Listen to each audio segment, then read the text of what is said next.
So, Anybody? sure, why not? Yeah, let's go.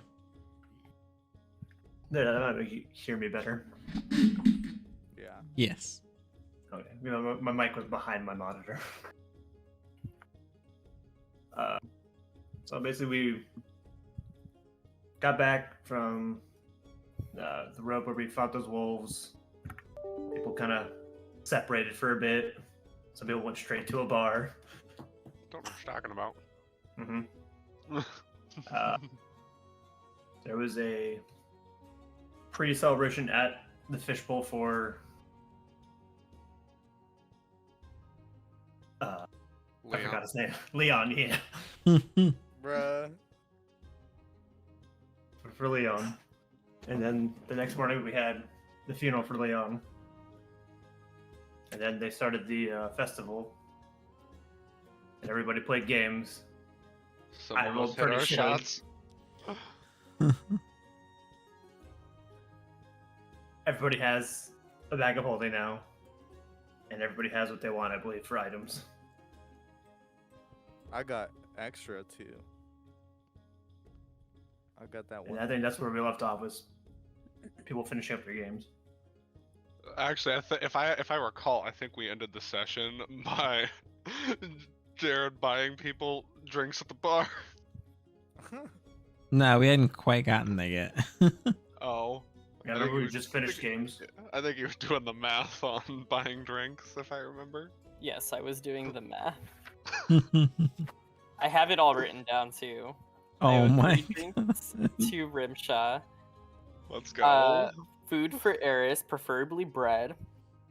2 drinks Yes. for Fair, and Savogan said, "Hit me up with anything nice." Give her Jesus. a nice rock. Well, she meant alcohol-wise. Yeah, true. Top shelf only. Rock and Stone. To the bone. Oh She said Goldschlager. my god. No. That belongs in the wells, sir. That belongs in the garbage can.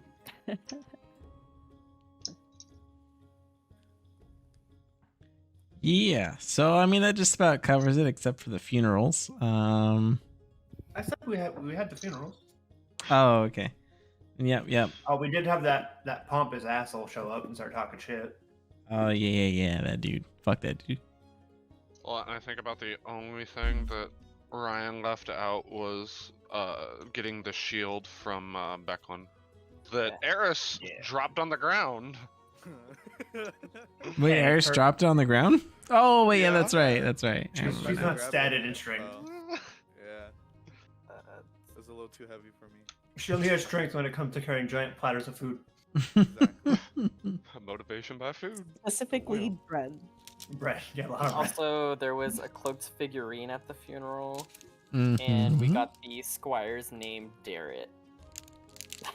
Y'all. It's a fucking name. Hey man, like I didn't make it up, right? I had to fucking call him like Bob or some shit. Jacob just shows up. The guest appearance. All right, yep. So that about sums it up there. God damn, you're loud. I gotta turn you down. Yeah, I was just gonna do the same thing. I was like, Um, damn, Mike, you are loud. Oh I wait. like it. Oh, oh Are you God. like deep throating your mic? No. I don't know why it's so loud. Hey, just be happy you're not cutting in and out like Jess. Yo, the shade. The shade. Halfway through a story, and I'm like,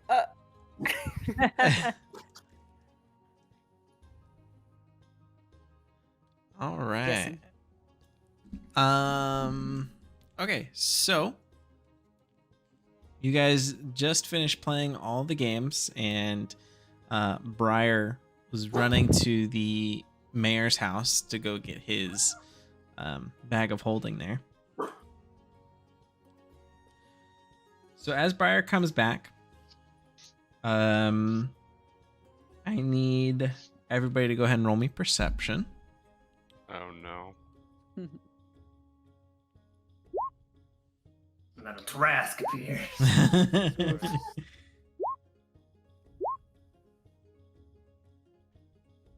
It's an ability check or saving throw. It's an ability ability. check. Would I be able to use my lucky stone to get a +1 to that? Sure. Cool. It's All right. So everybody except for Eris sees a giant trash come out of the ground. Hey, I'm eating my bread. Everybody but Eris, overhears some nearby villagers talking about some mercenaries. And because I closed the tab, you'll have to give me 1 second. 1. That's rude. Remtro Okay. takes 4d4 psychic damage.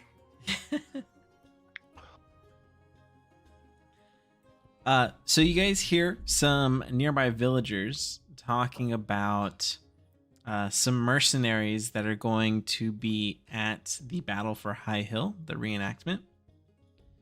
And they're talking about how the leader, whose name is Crudgel, was most likely, Mayor Raven most likely hired Crudgel and her band of mercenaries because of possible rumors of war to the east. So these guys are going on, they're talking, and they're saying about how Mayor Raven is worried about the war reaching Vogler.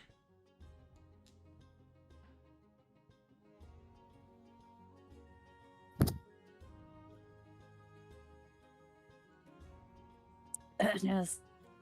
Sounds like it's time for Savannah to pack up her things and roll on out of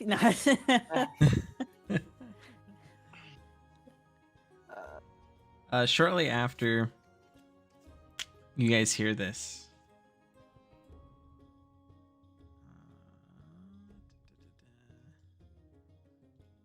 Silence. yep, absolute silence. Shortly after you guys hear this, you guys see Darrett coming running down the road, Garrett was the waving squire, at you right? guys. Yep, Darrett was Becklin's squire. Derek comes running down to you guys, waving, and as he approaches you guys, he stops and puts his hands on his knees, and he's like, "Oh, I'm glad I caught you guys. Everybody's about to start heading to the to High Hill for the reenactment. Come on, let's go."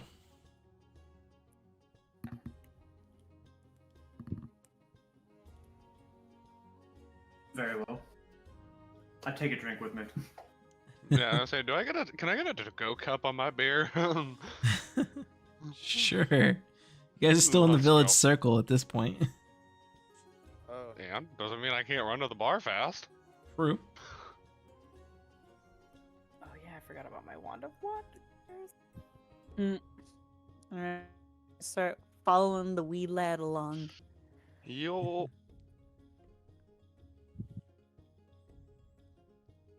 All right. So, as you guys are starting to walk towards the river gate here, you do also notice that there are already a bunch of people in front of you guys who are making their way out towards the out of the village here. And let's go ahead and change this to this. So, you guys head out the river gate and you start walking up the road to High Hill, and Derek tells you guys that it's about a 30-minute walk to actually reach High Hill. Wait, where's High Hill? Oh, Okay, it's looking up. Okay, all right. yeah, up in the northwest. So you guys are walking along the path, and it's, you guys are headed out towards the hill, and you guys are surrounded by trees and whatnot. But Derek,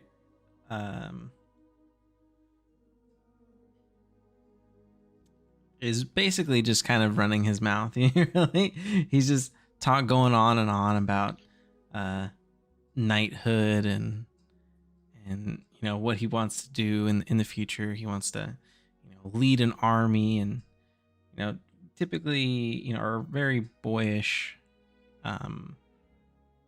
aspirations. And during his conversation, as he's just going on and on, not even really paying attention or checking to see if anybody's paying attention. Oh, Briar is thoroughly invested in his stories. And elbows Rumsha and says, "Boy, this hen can really cluck, can't it?" Yeah, I wish I had some earplugs. Going on about how he trains 5 hours a day at swinging his sword and is able to knock the bucket off the dummy's head with a single swipe of his blade. And so after a while, it kind of gets a little quiet, and he asks you guys, what's it like being in a real battle? Here in Vogler, we don't really see much. It's a couple wild animals here. Somebody bumps into somebody there. But it's such a small village that nothing exciting ever happens. And I can't wait for the chance to be in a real battle. And as he says this, he's got a big old smile on his face, and you just see the gleam in his eyes, or, again, very boyish wonder. Somebody who is very naive. And he asks you guys again, so what's it like being in a real battle? At this point, Svogan will interject and say, "My village, Rundale was sacked by mountain dwarves. Battle is terrifying and cruel, lad. Count your blessings that it has not come to your town, and that you enjoy the peace here in this town."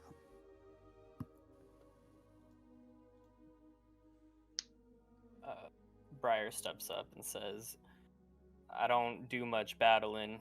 I'm known for running in my parts."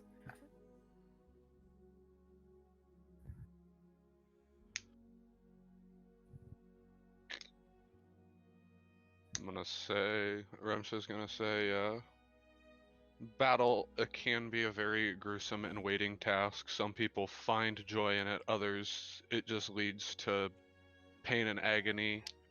Either seeing somebody that they fought side by side with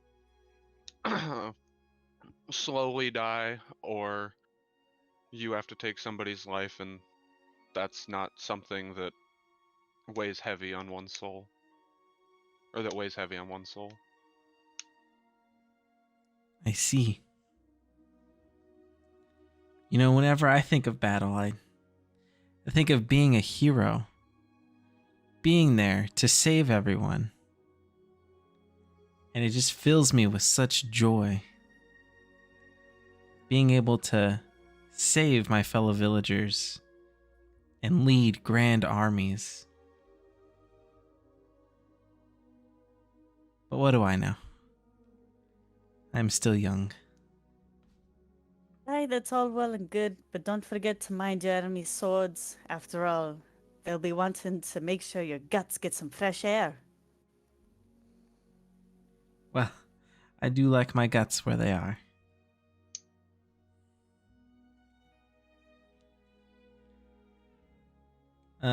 Sivogan, go ahead and give me a perception check.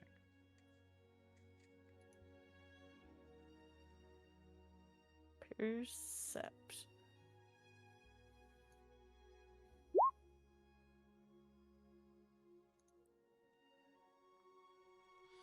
Okay.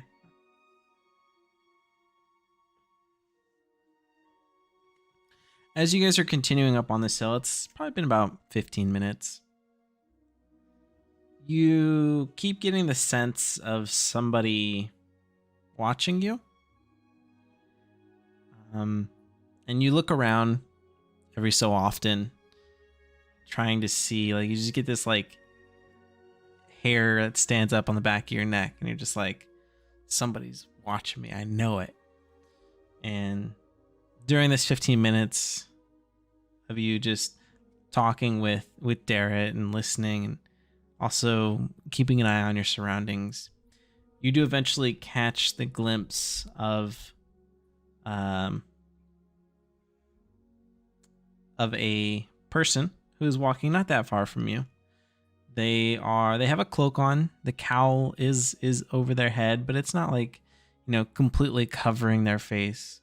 But you are able to catch a glimpse of a blue-skinned elf who just keeps looking at you every once in a while, like glancing towards you and then quickly looking away. I asked Dewitt if that road gets any, if the road to High Hill gets, any traffic, or is it like a particularly busy road? Why might people use this road other than to reach the city? Hey, you asking Darrett? Yeah. Well, I mean, you've got it pretty well figured out. It's really the only way in or out of Vogler. It would only be used by people coming and going. Briar, I think you've got an admirer.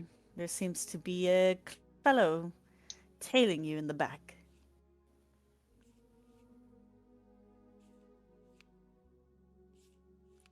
Or perhaps you forgot to pay your tab.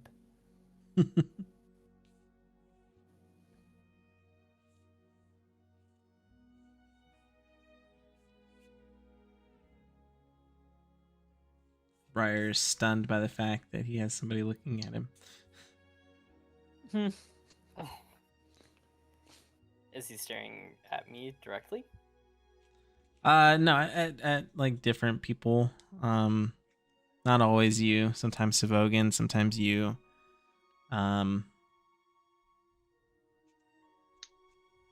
Sometimes Darrett.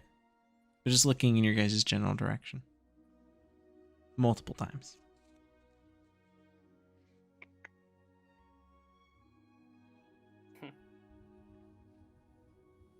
You ain't got to be shy. You can always come over here and talk if you want.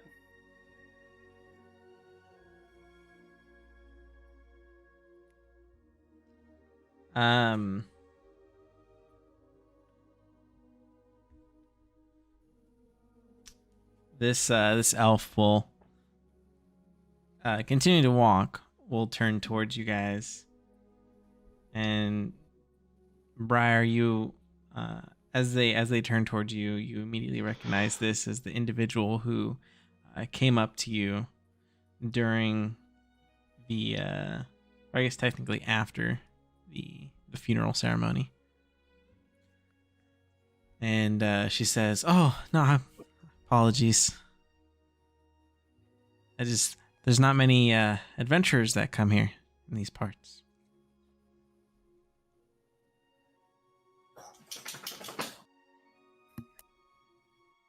Yeah, I could reckon, looking at all of us, we definitely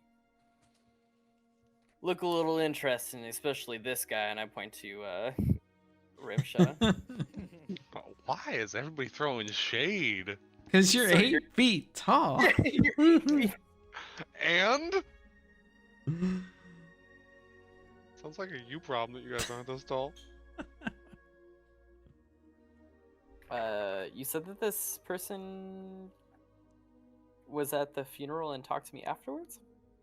Yeah. So after the funeral, like everybody said their stuff, right? And people were starting to leave as the bodies were there on fire. Shortly after a lot of people started leaving, this person who was standing in front of Leon went to go turn away, saw you, locked eyes with you, and was like, "I'm sorry for your loss. I feel your pain." And I forget what you said back, and then that was pretty much the end of your guys' interaction. Was that That was the hooded figure. hooded figure? Okay, cool. Yeah. Gotcha, elf. Okay. Yeah, 'Cause I have that written down, blue-skinned elf. Okay, sorry. Blue-skinned elf sounds like a tiefling with no horns. Could've Tieflings been. don't exist in this world. I know. Okay. So. I get what you're saying, though. I've been here about a week, and these are the first time I'm coming up against adventurers as well. What do you guys plan on doing after the festival?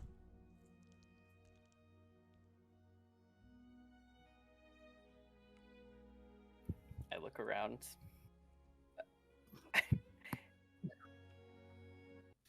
Probably travel. Got places I need to go to. Ah, We'll continue the search for my parents. the adventuring life. Go ahead. I was gonna say be on the search for one of my greatest allies. The adventuring life never wants for travel, does it? A car would be nice. And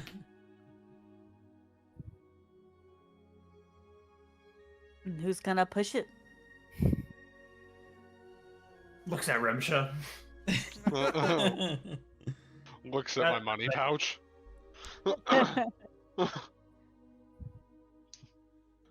You ain't gonna be getting me to do it for free. As you guys are having this conversation, you see a little boy and a little girl, like maybe 5 or 6, just accidentally bump into Fayer. Like they're like, you can hear them like laughing and running, and they accidentally bump into you. And they say, "Oh, apologies, I'm so sorry." No worries. And they immediately continue on running and laughing and playing. Fucking kids. Somebody needs to put a leash on them.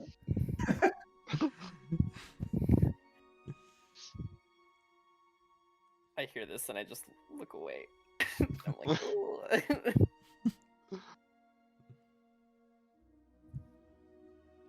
I know we're horrible beings. Absolutely terrible. Yes. Oh, I knew I should have changed mine to lawful good. Derek will turn to you guys who's just been like not talking since you guys were talking to this other person. But Derek will speak up and he says, "We're almost there now. Just be another minute or two." The go ahead. No, you. The blue-skinned elf will just nod to you guys and say, "Well, it was nice speaking to you again."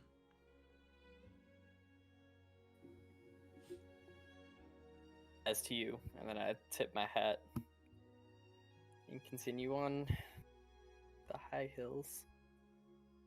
Before you go, and to the locals here, or rather any of you who have traveled about, have you encountered any dwarves selling moonglass? What was that? Moon glass? Moonglass. Moon glass. Do not think so. Not that I know of. Haven't seen anybody. There was maybe. Yes, actually I do recall. Maybe, how long ago was that? A month? Maybe a little longer. I do recall some people in the village going on about this great new drink that they had tasted, and I do believe it was moonglass.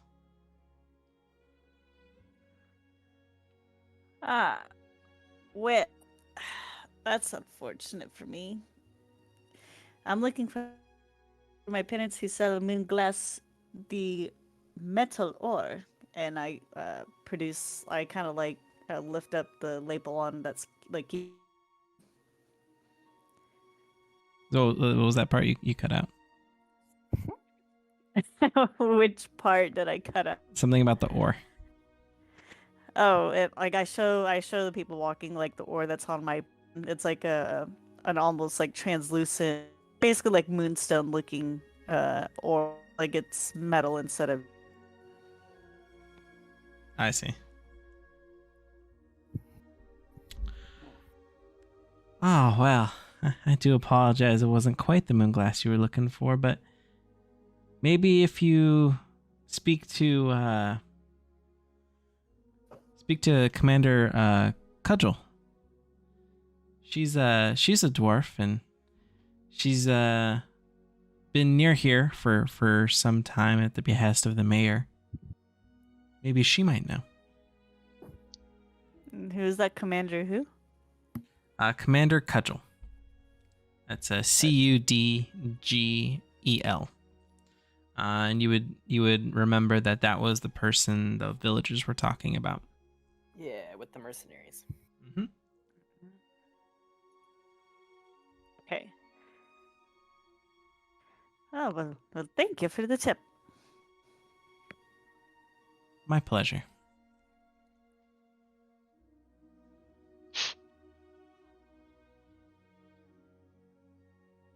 Are we So there yet? rude.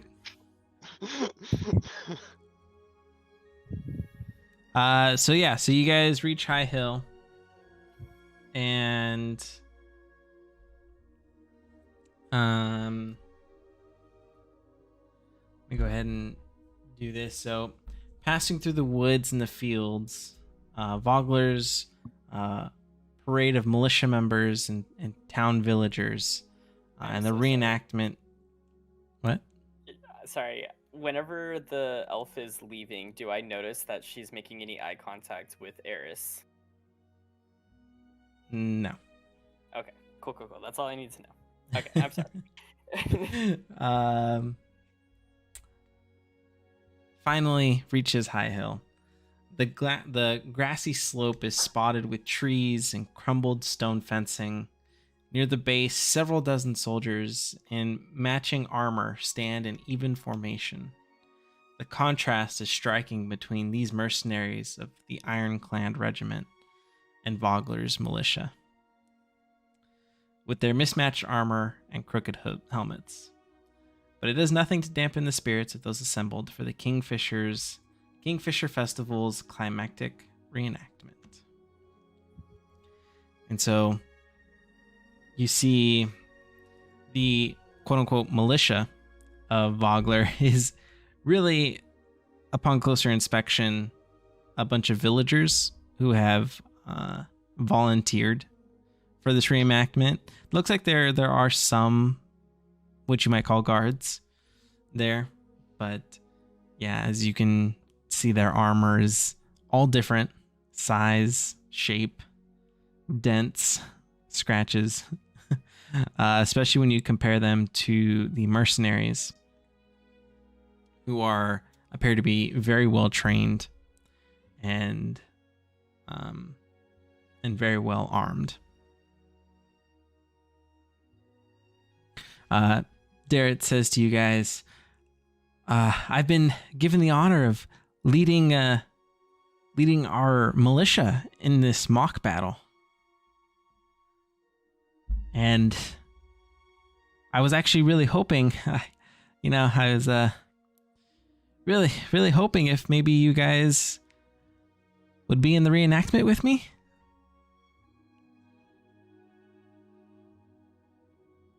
You see, we are a few members short compared to the size of the mercenaries, and we want to make it believable, right? For all the villagers.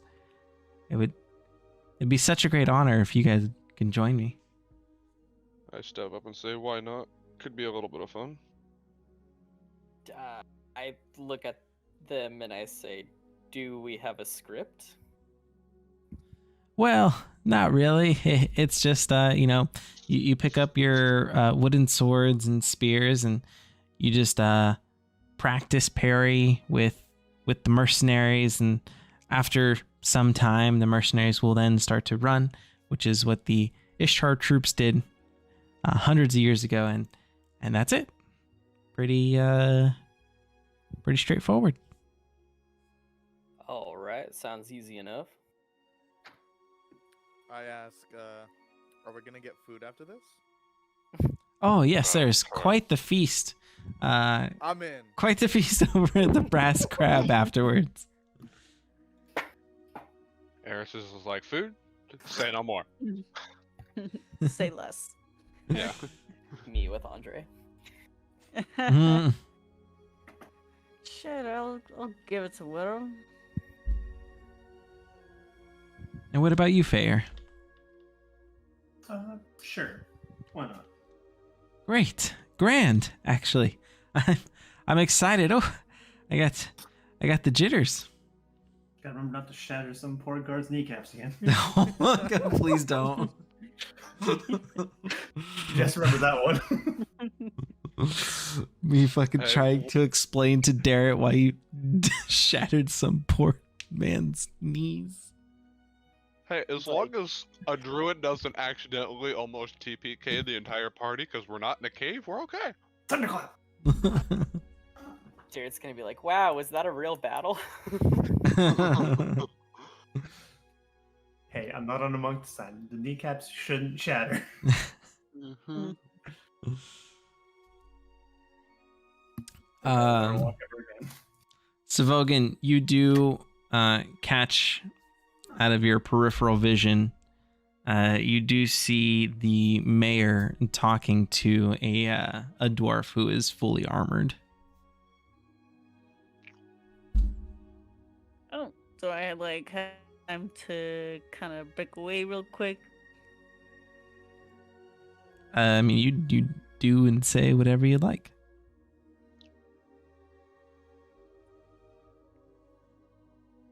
Mm. Do you want to break away? That's, I guess, let's do that.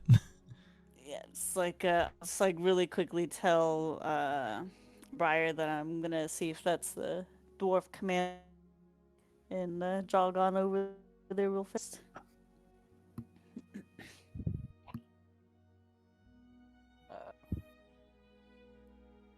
You're going to talk to her? Yeah. As you're taking off, Darrett's like, oh, where is she going? She's just got to take care of some business. She's about to go talk to the captain.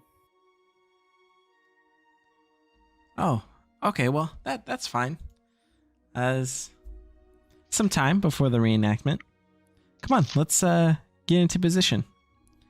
And Darrett starts to lead you guys towards the militia, in air quotes.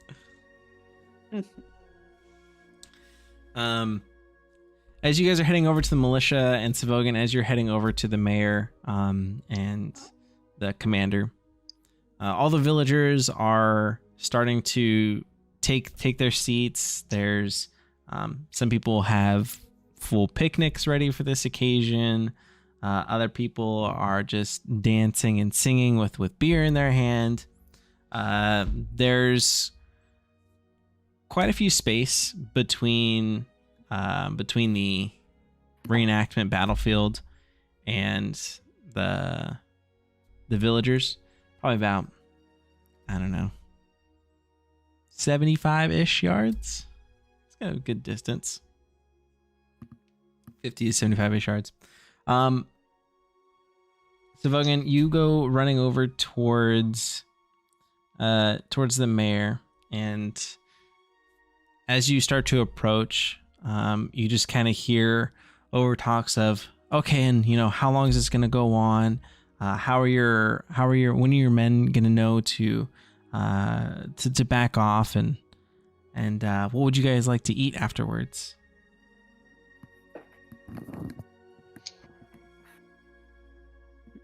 And I guess I'll just like interject like in a quick lull in the conversation to ask the dwarf if their commander Cudgel. I almost wanted to say Crudgel. Oh, that's what I wrote down.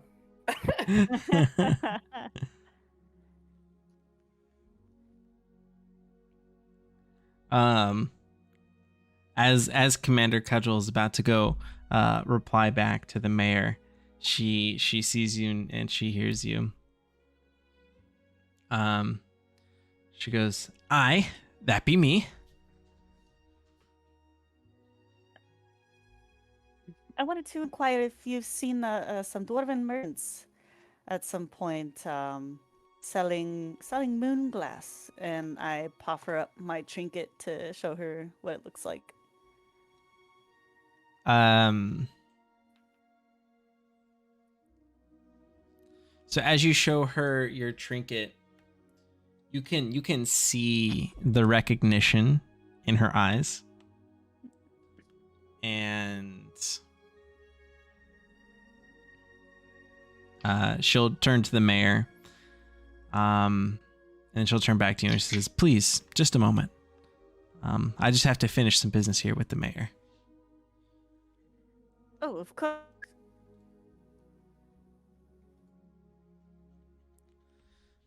Like reading the room, is that like a "I'll catch you later" or like just No, be like back? just a moment, like Oh. give me like 2 minutes kind of thing. Mm.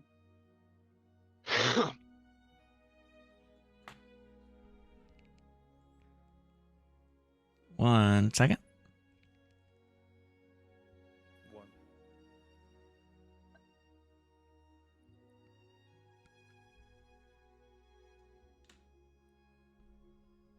One. Okay, so she finishes the conversation with the mayor, and she then turns to you and says, "My, I haven't seen that much moon glass since those traders came through. What can I do for you?" Hi, I wanted to know when the last time you saw them was, and if perhaps if they've said where they may be going next, if you have seen them. Although, judging it does sound like they've been through here. It would be two merchants, Ran and Runsil. Ran They're commonly known as the Oaken River merchants. that does ring a bell. Actually, I got a trinket off of them myself. She shows you a ring, and the stone in the middle is made of moon glass. Cost me And so quite a Logan's face fortune, I just- might say. So Logan's face lights up as it's the first time she's seen someone else with moon glass in a few years. And do you remember the last time you saw them? It was about a few 10 days ago. Fantastic! Wow. Did they say where we're going to head next? I vaguely remember something about Kalaman. How do you know that? It is.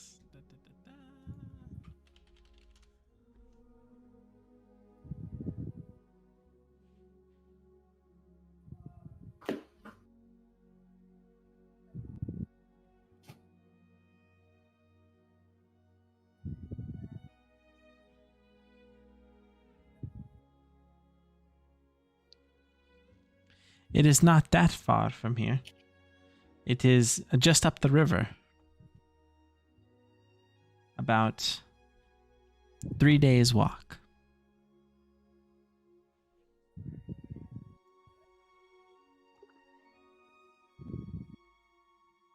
And I grab the dwarven's hand. Like I grab one of their hands with like both mine, and I like shake vigorously as like Swogan says, like profusses, thank you so much.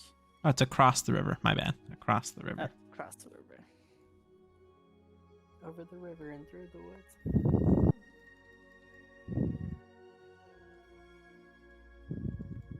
And after that, again, and back to my companions.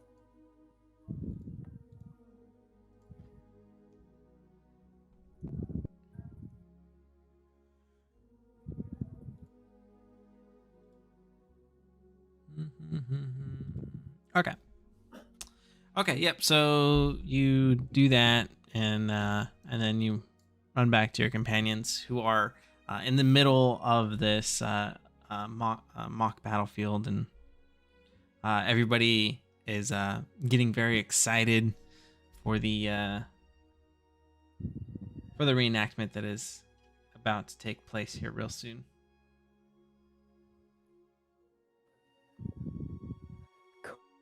Jump in and ask for a script. There it says no script, but here, take this wooden sword. You guys will fight with this instead. Yes, that's we don't want any shadows or anything of that sort. Yes, we prefer to keep our kneecaps in place. Don't tempt me. Is there any What was that battle- for you? Hands like guest visit. Is there any battle choreography so we don't go off beat or accidentally injure anybody? Well, if I do recall correctly, the Ishtar forces, which are the mercenaries, will start to take advantage and push us back. But after the heroic Commander Vogler, which is me, will rally the forces and be able to push them back. And that's about how the reenactment will go. And I have for a drum here on context, real fast for context, so High Hill is a high hill, right? So you guys are, your guys' force is the militia, or in this reenactment, it's the Knights of Solamnia, are on top of this hill, and down the slope of this hill is where the militia forces, or the Ishtar, are going to start. So they're pretty far away, and they're going to be running up this. It's like, it's definitely something that in real life you guys be able to run up with without losing too much breath. But it is, a little slippery. Calm down, Kate Bush. Just for context. So, anyways, go ahead. So I say to him, I have a drum here on in my pack. Do you need an infantry drummer? Well, I myself would love that, but trying to keep true to the reenactment, there was no drummer documented in the forces that day. Well, no wonder they struggled in the beginning. Ah, well.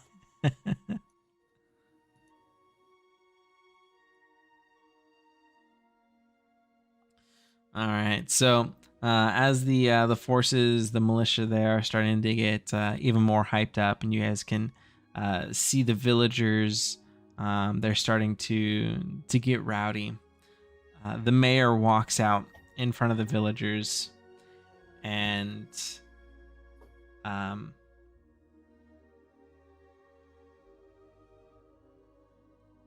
starts to say that, this is the reenactment for the Battle of High Hill that took place 276 years ago, where the brave soldiers of Knights of Solamnia held back the forces of Ishtar. With their victory came the founding of our village of Vogler. Their commander, Vogler, was a force to be reckoned with on the battlefield. And we'll just go on about this battle and the significance and its meaning to the village there. And you hear people, some of the militia, they're like, yeah, let's send those Ishtarian rats running. And you can hear the militia, or not the militia, the mercenaries down at the bottom, just banging on their wooden shields and swords. They're saying, for Ishtar! And that's the mayor's cue to be like, okay, and now let the reenactment begin. So with that,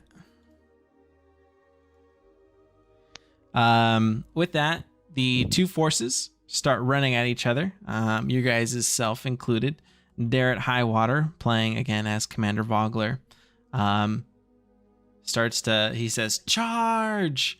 And you guys start running, and he kind of looks back at you guys and winks at you, and he says, watch this, as he, continues running down this hill. Everybody go ahead and give me a perception check. Running up that hill. Okay. Well, you guys are running down the hill. Yes, I was singing the Kate Bush song.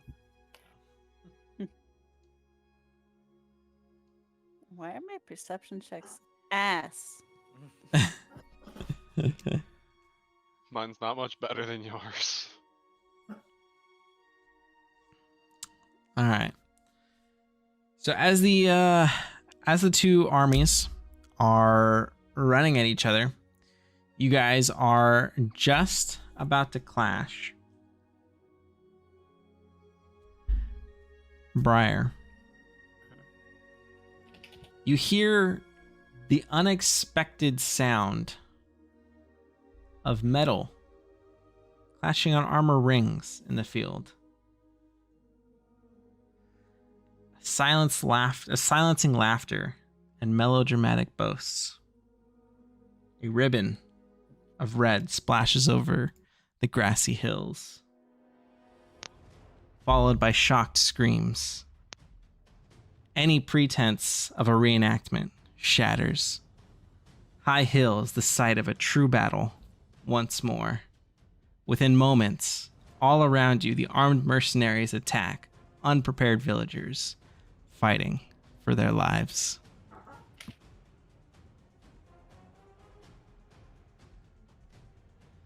What is happening around you guys is pure chaos. You have villagers being innocently slaughtered as they come to meet the mercenaries head on. All around you guys is battle. The red and blue flames on this map indicate that. We want to focus more on your guys' battle, but as you guys are battling, be aware that all around you are these villagers who volunteered for this innocent reenactment being murdered. You guys have lost sight of Darrett Highwater, but you can hear calls from him every so often. And these calls sound quite competent, actually. He is able to, from what you gather, knock some of the mercenaries prone, gather their weapons, and start actually tapping into his training and commanding the villager forces in a retreat, in a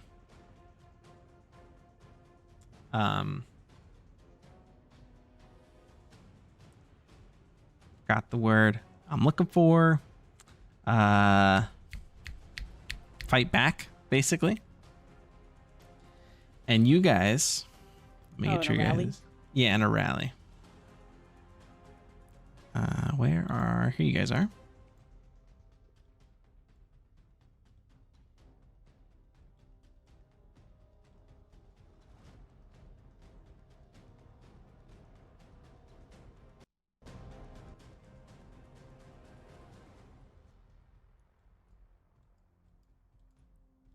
All right, can you guys move your characters?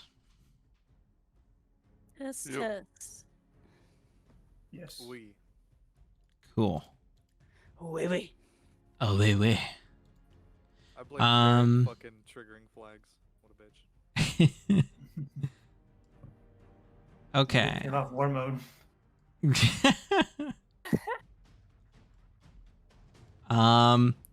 Go ahead and place yourselves.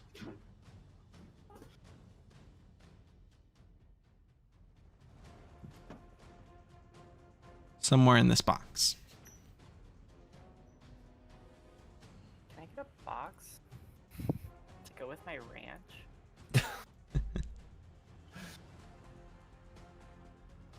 Okay, I thought the middle would be safe. Everyone's putting me up front. Yeah, we almost have an arrow formation. We really do. Nah, because I remember what Well, we happened when ruined I it. stood on the path the first time. No, if Ramsha and Fair go one more to the left, it'll be arrow formation or V Alright. formation. Get in the bush. I need a flying V formation. Flying V, let's go. I mean, it ain't me that you want at the front, but it is what it is. It is what it is. I was like, why are the two bards up front? I am not the tank you need. I am the tank you deserve. Oh, no. Oh, God. All right, remember, lads, I need 5 feet of personal space for everyone's safety. And I need no entrails on my body. As I glare at Fair. I didn't do anything to you. Uh-huh. Bad.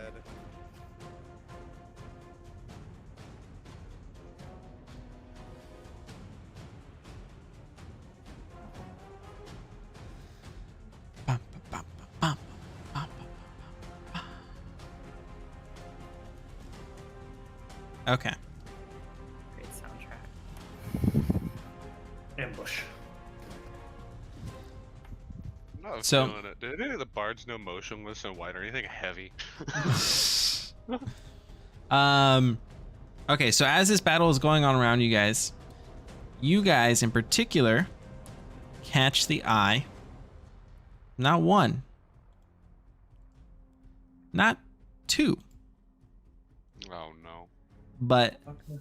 3 armed war horses and their riders. 2 of the riders are human. The third rider is a dwarf. All of them have spears, and they are not afraid to use them. That being said, off to the left here, we do have some, not scenery, but things that do matter in battle, such as a wall. This wall is 4 feet tall and will give you half cover against ranged projectiles. You do also have this tree, which will give you half cover against ranged projectiles. And you have this log, which won't give you half cover, is only about 1.5 feet tall, but could be used however you guys wish. There's also a cart just behind one of those war horses. This cart is about 3.5 feet tall and will also grant you half cover.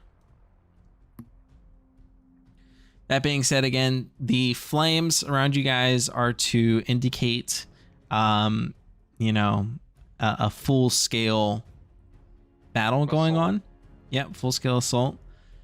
If you guys end your turn in these flames, and you can double check with me because some of the squares are like, the flame is kind of touching them.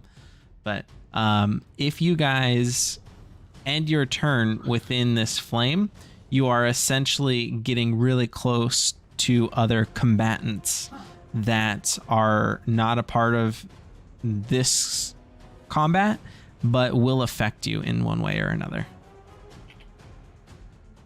Does that make sense? Don't Yeah. touch the fire. Got it. Fire bad. Yeah, it's kind of like if you guys are being fought back, right?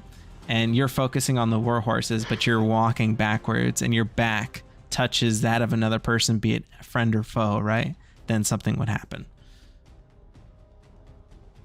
So that's just what it's meant to symbolize. All right, everybody go ahead and roll me initiative. I got a quick question though, Mike. Yeah. At some point, you and me need to get together so we can set up a wild shape list. Oh yeah. That's right. I need to get your bird, don't I? Yes. Okay. I can do the bird, or I can make myself wild shape. Is your bird just like always out? No, it costs my wild shape to cat or to summon. Okay. For some reason, I thought you said you can make yourself owl shape. I was like, excuse me, I'm sorry, what? Owl shape? That's normal. Just called an owl. I mean, that's probably a CR14 right now, but I can't fly, so it's a ground owl. A ground owl. An owl bear? Yo? That's not CR14. I call that a growl. Fair. Don't forget to roll your initiative. Oh yeah. All right, let's see a 1. Yo, let's fucking go. No way. A natural 1. Does that make him just like end up in the middle of battle? He's like all the way over here or some shit. I can see him like in the middle. All right, guys, let's get to battle. Wait, you aren't my crew. You aren't my crew. Dude's about to get railroaded. My question is, why are the war horses massive? Because they're massive. I think Well, it's I to do with, had a like, plan, cowboy guys, and now vibes. it's kind of. I don't think I was gonna will that into existence. So It's giving me flashbacks to a Avatar or something.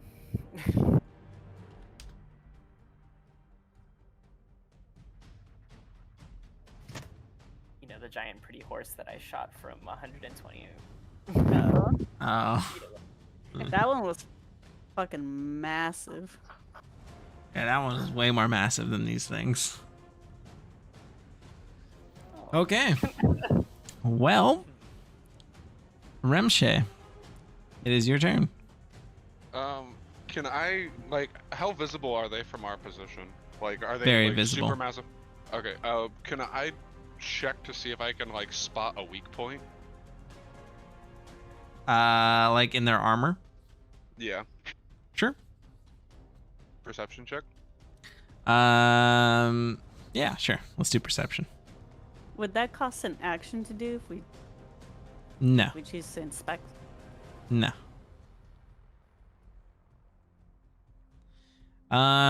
Yeah, so I mean, these war horses are pretty heavily armored, but you know, you can only put so much armor on a horse before A, it gets dragged down by pure weight, and B, before it just becomes really immobile. So there is no armor on any of its legs. There is no armor on the underside of its belly.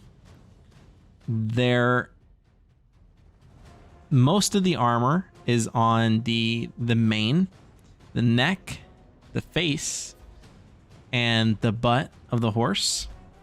The thighs of the horse are half armor, half padded, and where the rider sits, you would surmise is mostly padded. Okay. And I kind of turn and relay to the group. No armor on the legs or belly. Aim low. What's Alright, just that? give it a thumbs up. Unka bunga. Unga bunga. Alright. I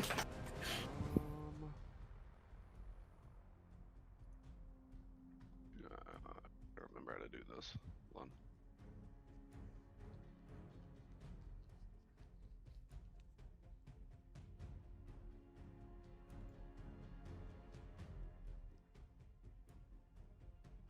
Right, yeah. I'm gonna move about right here.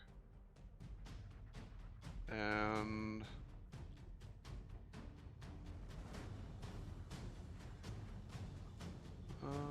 trying to think. Short bow range is 80. I'm gonna try to hit the lead horse with my short bow. Okay.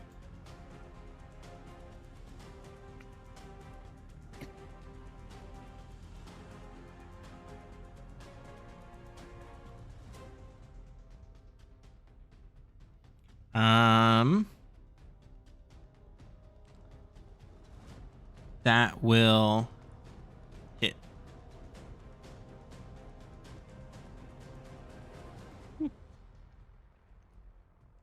Oh, I guess I forgot about the whole thing underneath. So 7 So piercing. 7. Okay.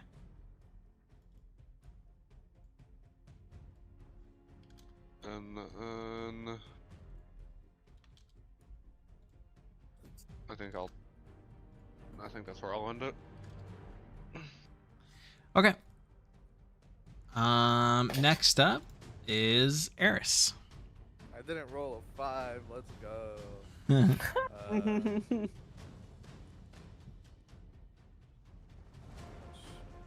I have? 35. We're really trying to shoot the fire. No, Remember, I'm trying to get on the other side of this wall. Yeah, so if you do want to get on the other side of that wall, you have to add an extra 10 feet if you're going to hop over it. Okay, that's fine. I'll just move here. Oh fuck, I'm still on the ruler. I'll move here, and I'll attempt also to shoot this horse in the front Okay. with my longbow slash braces of archery. So roll hit, right? Yeah. Yo, that'll hit.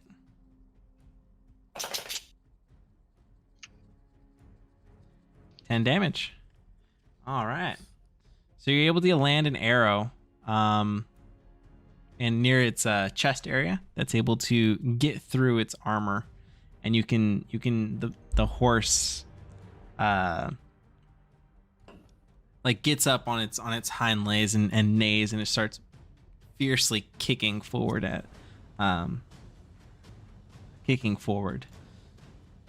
takes the damage.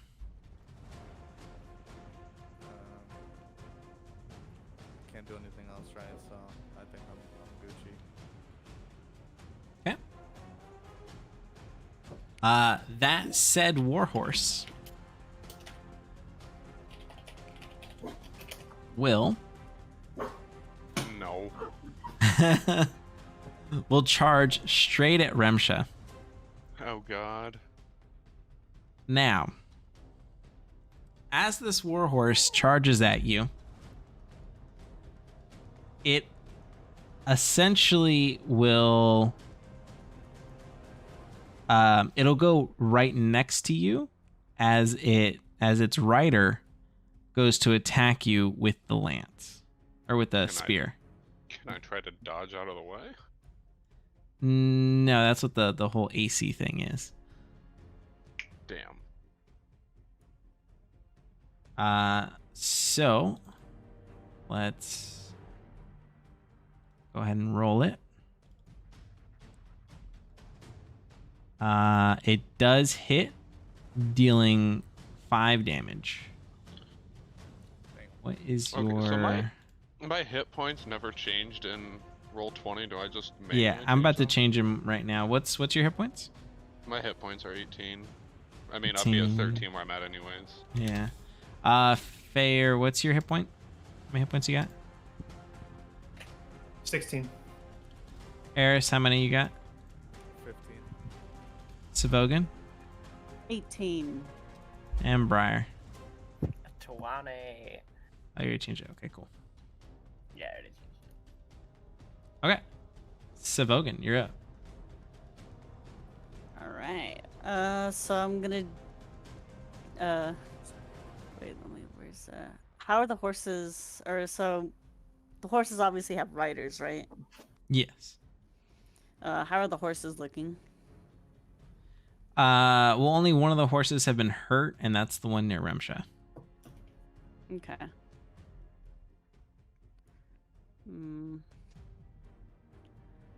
Alright, so I guess I'll move over. Hopefully I don't regret it. So actually, I'm gonna move right over here.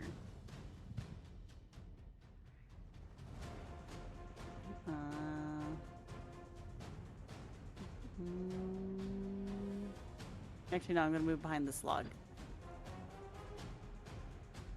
All right. And then Savogan will, cut her thumb and draw the rune on her palm and flash it outwards and cast Bane on the three riders, not the horses. Okay, and they're all within range. Bane has, let's see, they should all be range. I'll double check. They should all be within range. Yeah. No, hang on. Up to 3 creatures of your choice that you can see within range. Right, but I'll have to move here. So it'd just be this guy, this guy, this guy. Oh, and that guy. Nice. All right. Cool. Good spot. I'm about to get fucking boo-booed, but yep, that's all 3 of them. All right.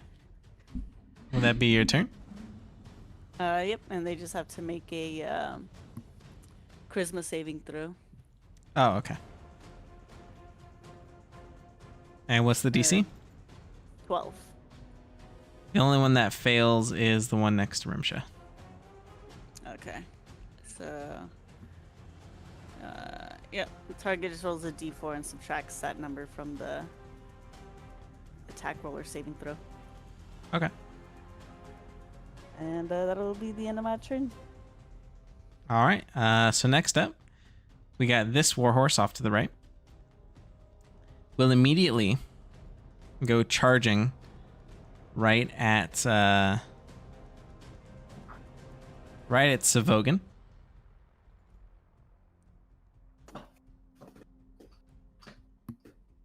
It will then go. The horse will go to attack you with its hooves. And that will hit, dealing 7 damage. God damn. And I need you to take a strength saving throw.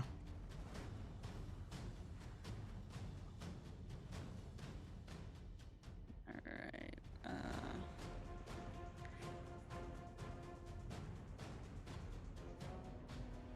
Okay. You do not get knocked prone. Punk. And that will be that warhorse's turn.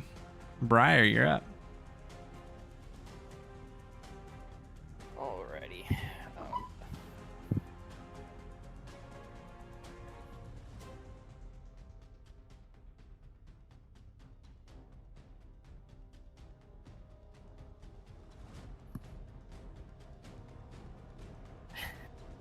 I am going to pull out my Wand of Wonder. Oh boy. Yeah.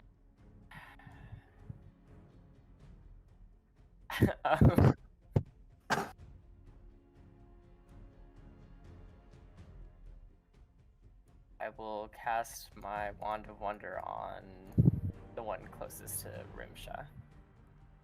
All right, let's roll it. Don't fail. What is a fail? That is the question you should be asking. So an 8, which is... Oh, sweet. I cast Fairy Fire. Cool.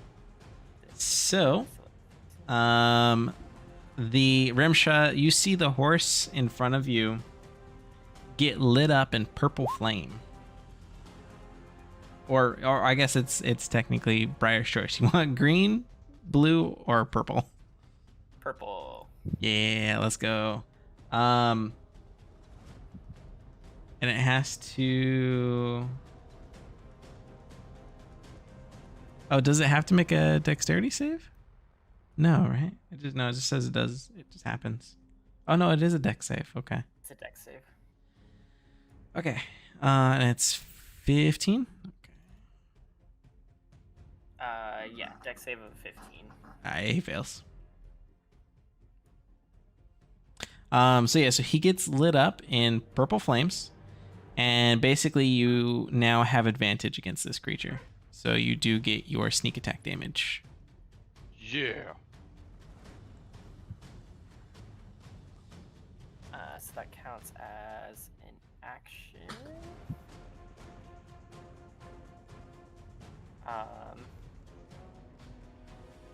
Within 60 feet.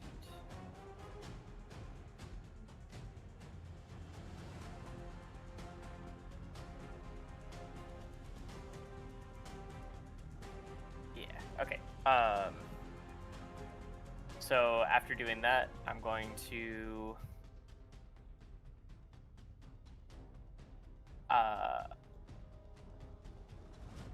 wink at Fair and play my my banjo and say, "You've been inspired," and then give him bardic inspiration.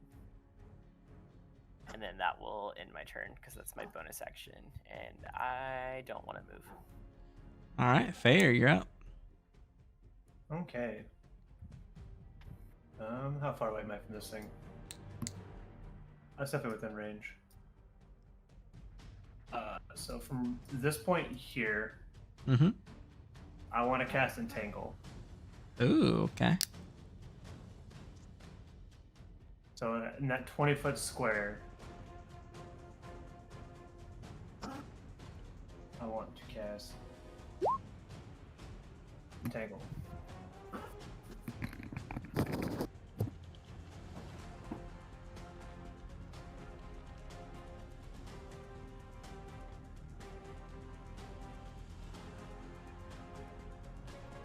All right, so within okay, there it is.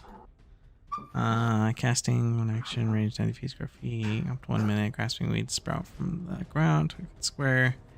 For the duration, these plants are difficult terrain. A creature in the area may cast a spell mixing with strength, saving throw, or be restrained by the plants. The spell ends. A creature restrained by the plants can use its action to make a strength check against your spell save DC. All success frees itself when the spell ends. Okay. All right, so 2 strength checks coming up. And what's the DC? 13? Yep.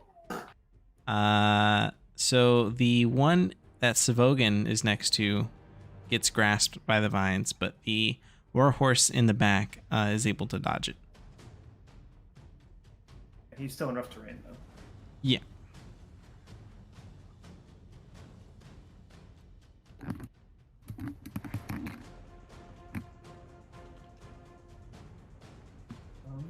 I think that's it for right now. All right, so let's see. You have half speed in difficult terrain, so you cover half a normal distance. Okay. And then he's completely has 0 movement speed. All right, next up is the warhorse in the back.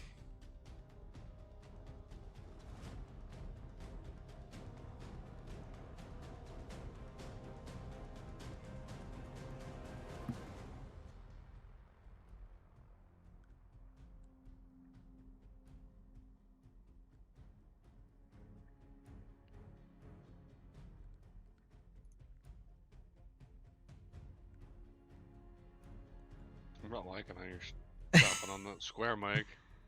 Is gonna run over towards Remsha and go to kick you. Hey.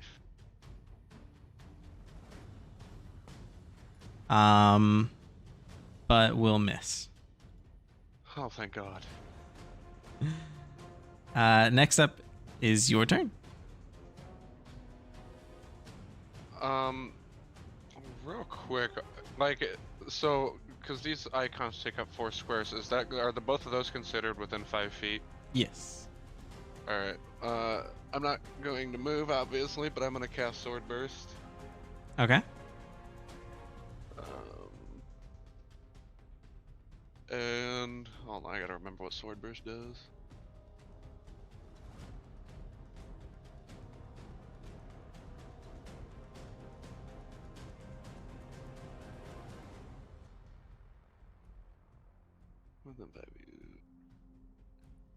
Alright,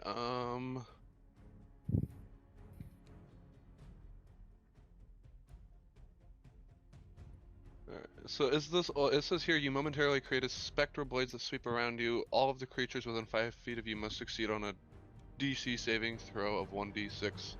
So that's, the horses have to make that, not me, right? What kind of saving throw? Dexterity saving throw. And what's or the take DC? One,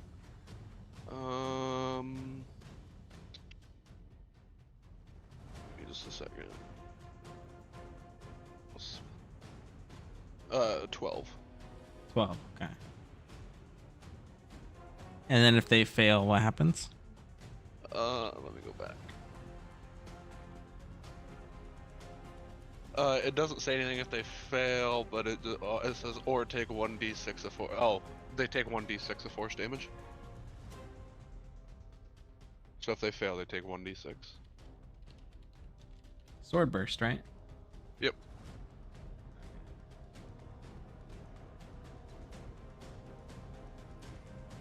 Okay, so they have to succeed, or they take. So if they fail, they take 1d6 force damage. If they pass, they take no damage. They both fail. Yeah. So you go ahead and roll the 1d6.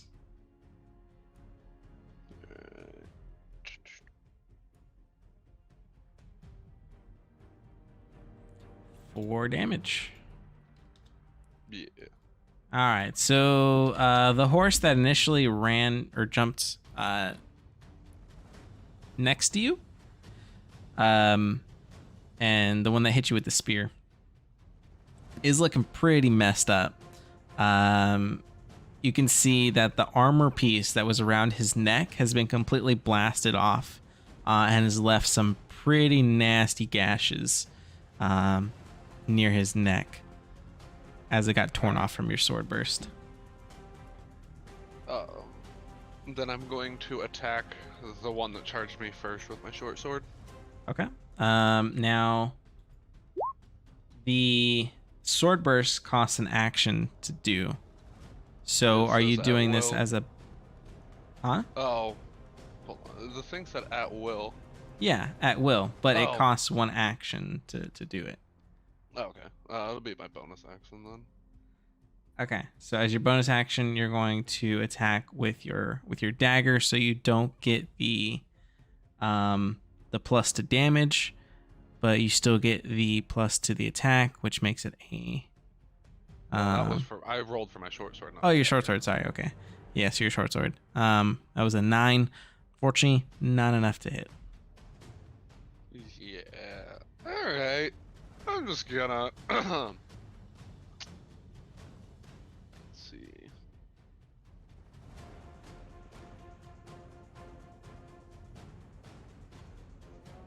Can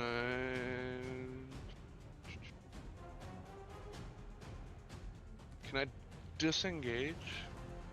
No, because you've already used your action and your bonus action. Okay. Then I guess that's where I end it. Okay.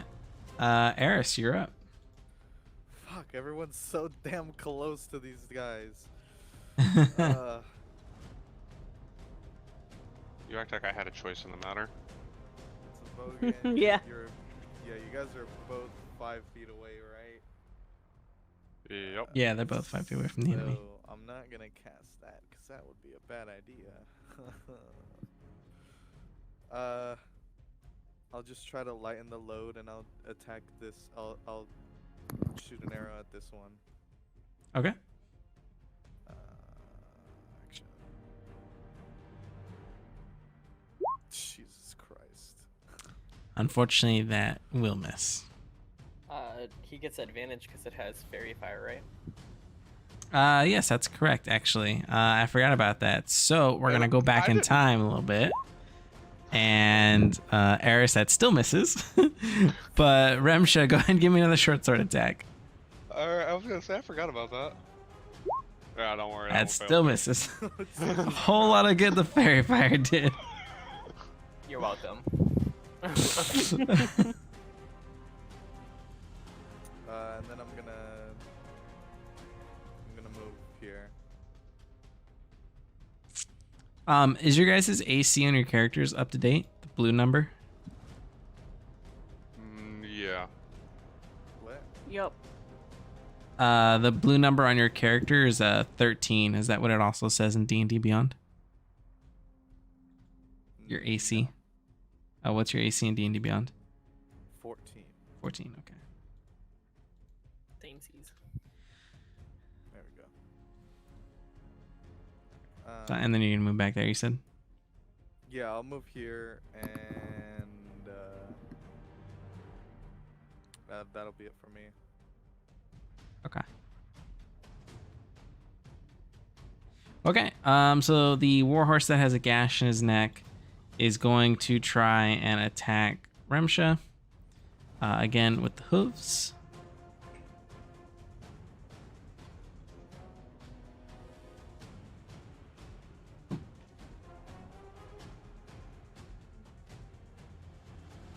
But it gets a minus D4, right, on its attack for Bane.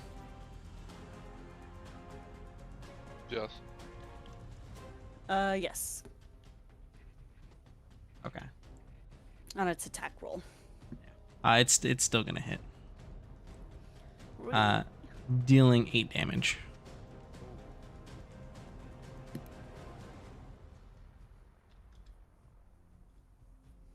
I'm gonna turn and look back at the group and say, "Can I get some help over here?"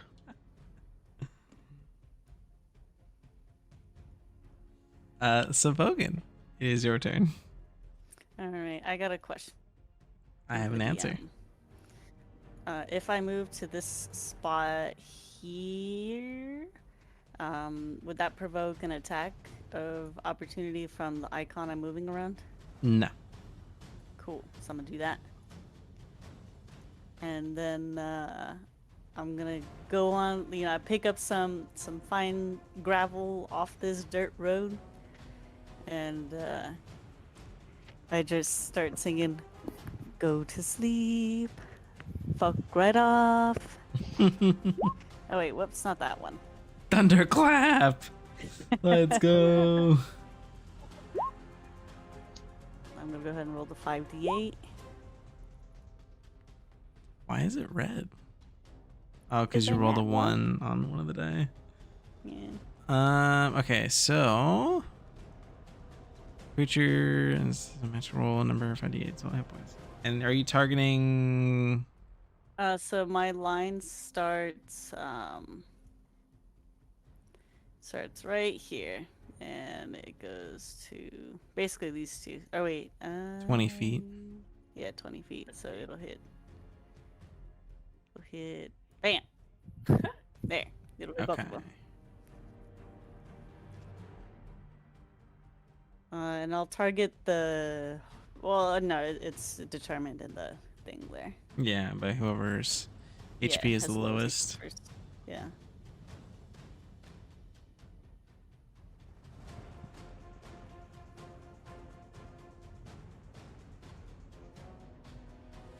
Yeah, we almost have the same spell pool. Okay. Well, we're both bards. Yeah, so you're both literally bards. It gonna happen. Okay, so the horse will fall asleep, but the rider will not. Well, we can go ahead and show the horse. It's fine. Yeah, so the horse will fall asleep here. There is a little sleepy thing.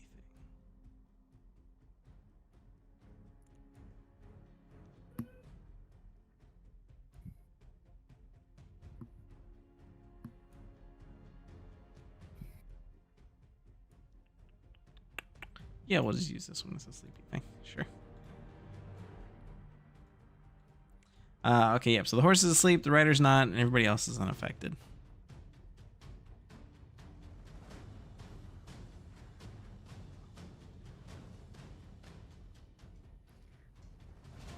Okay. Okay. Cool. Yep. And then I'm like, I look back over the group and I say, "This horse is taking a nap. Help!" And that'll end my turn. Actually, wait, I have a bonus action. Yo, bonus action. Let's go. Bonus action. Let's fucking go. I'm gonna stab a motherfucker. This okay with a dagger. Yeah, I have a dagger. Okay. I'll stab that dude. Fuck off. All right, let's roll it. Hey, I'm pretty sure that hits, right? Yeah, that hits. Oh wait, I'm sorry. No, yeah, that hits. That hits. 3 damage. Got it. That's exactly what I say as I shank him. All right, so you're able to dig your dagger in there and draw some blood. Just a little bit though. All right, the 3 of you in the back. I'm gonna need each one of you to take a dexterity saving throw.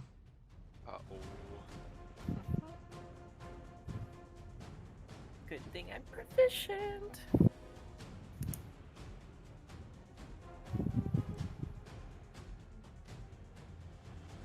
All right, so Eris and Fair, you guys are able to dodge the swarm of arrows that come raining down from the sky at you guys. Briar is not so fortunate and will take 6 damage. Did I just get arrow barraged? Yeah. You sure did, buddy. How much do I take? 6. Oh, okay, great. Okay, great. Well, This is fine. all right, so I need to roll initiative, or well, this guy will. How does this work? Mounted combat is so complicated. Okay, And you've Just like got 3 get versions right. of it. so this guy is going to replace the initiative turn order of the warhorse. Oh, I'm dumb. Okay. So, Savogan, he is going to try and stab you with his spear using 2 hands. Oh, I don't like this. That does hit, dealing 4 damage. Woo. Lottie. At least that horse ain't kicking me no more. Fuck.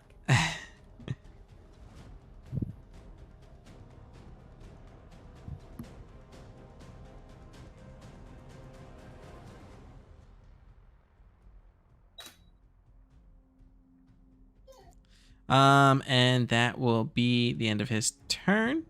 Briar, you're up. Okay.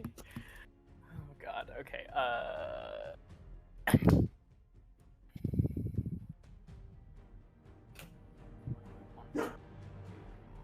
What can I do, to be honest? So question, whenever I cast from the Wand of Wonders, does that count as a spell slot or does that count as the charge slot? A charge slot. Okay, cool. Alright. I am going to see that my fellow bard is in a thick spot. And I'm going to run up. Does that guy need to make a strength check for the entangle that's still there? And when it enters. Let me read how this works again.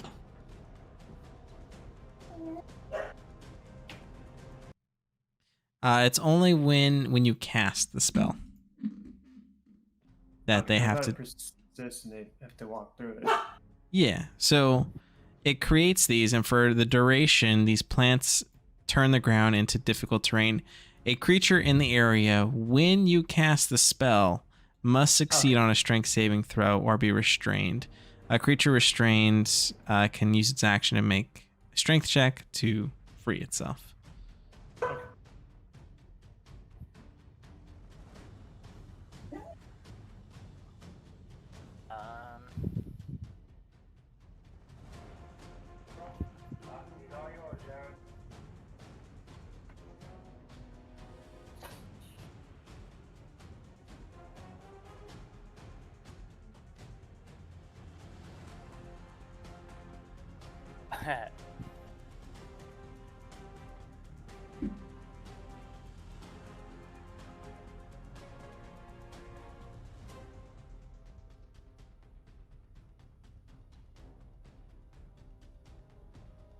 Okay, I'm going to cast Hideous Laughter onto this ironclad. Okay. What is the DC for that? 12 wisdom. He saves.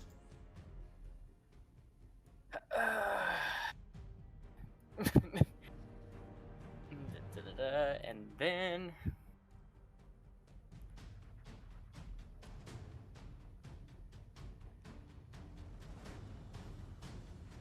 as my movement, since he didn't find my joke funny, I'm going to move over here. Yeah. And I will pull out my rapier and will stab him for my bonus action. Okay.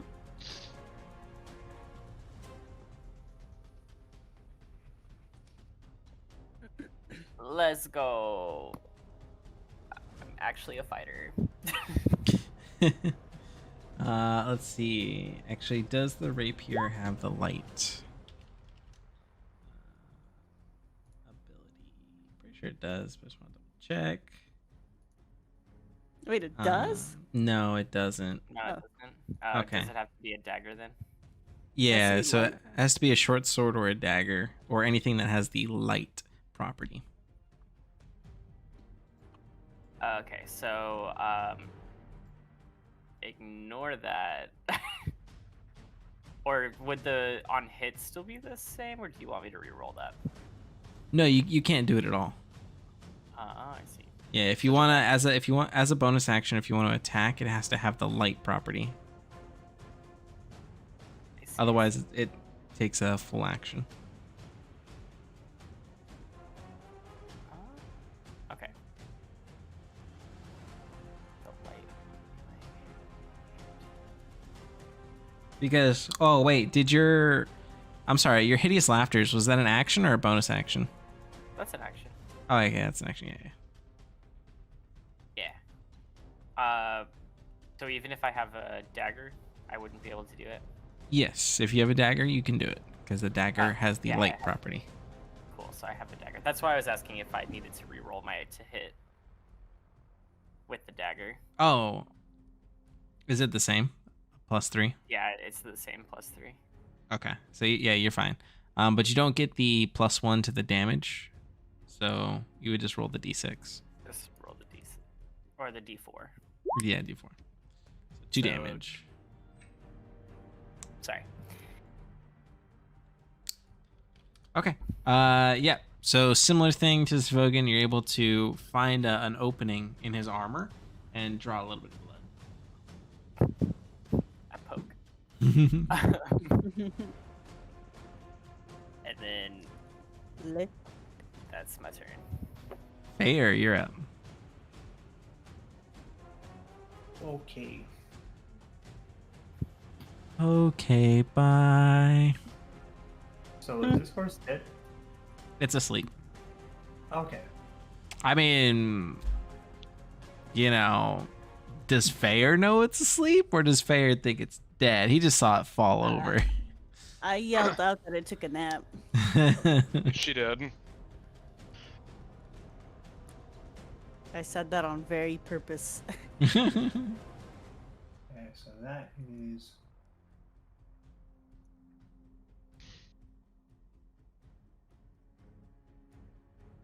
Doesn't work. Sorry, new to spellcasting, gotta read spells. Okay. I guess thunderclap. I'm gonna move here. Okay. Are you on the east side or the west side of the wall? East side, so I'm gonna go right here. Okay. And I've positioned so this should not hit Ramsha. Don't worry, they've done enough of that already. Why Targeting. is there a ship? Targeting this one. And I'm going to cast Burning Hands. Oh, okay. I see. Yeah, that works. Must make. What's the DC? 13. DC 15. All right. Well,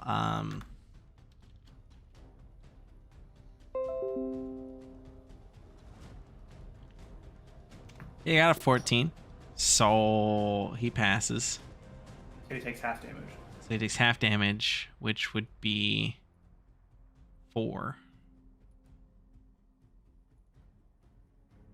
Yeah, because it would technically be 4.5, and you round down, so it's 4. No, I like the rounding up thing. Can we just round up? All right. So yeah, some of the longer hair on his near his hooves starts I to guess from catch my- fire. From my perspective, how is Ramsha looking?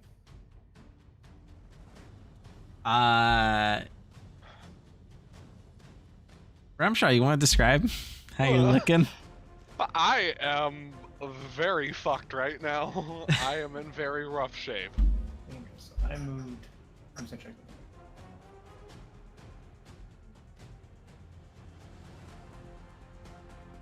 20, 25. So I have 10 more feet of movement. We can move diagonally, right? Yes. Okay. I'm gonna move 2 spaces that way. But then in Elvish, I'm just gonna use some incantation and use Healing Word as a bonus action. Okay.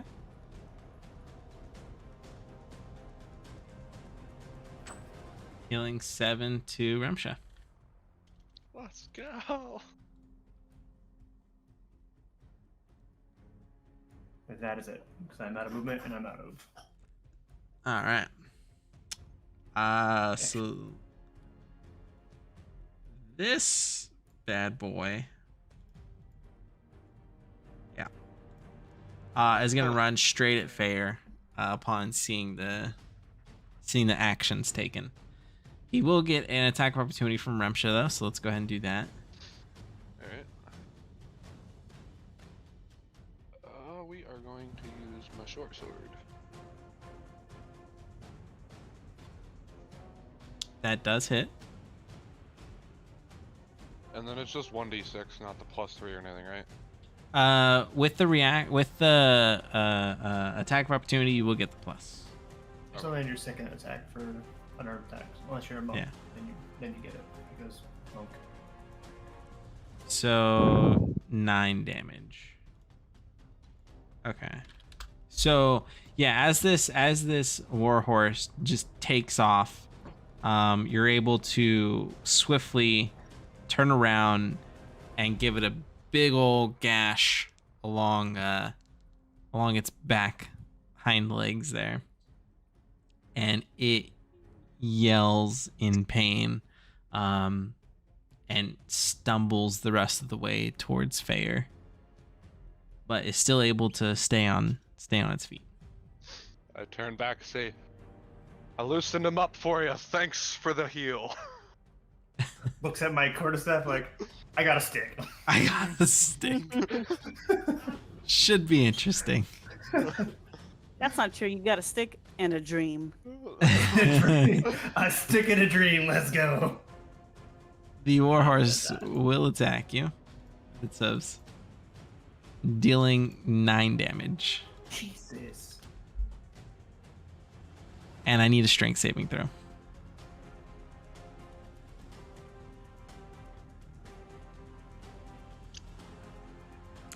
You save. You do not get knocked prone. Hey. Remsha, you're up. All right. We are going to stab the horse with my short sword.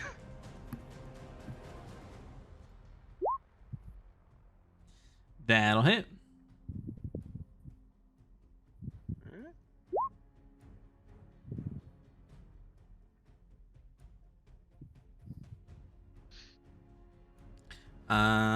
Dealing. How long does Fairy Fire last? A whole minute, right?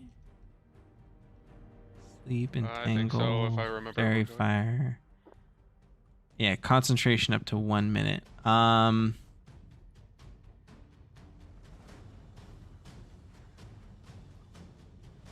me double check something on concentration.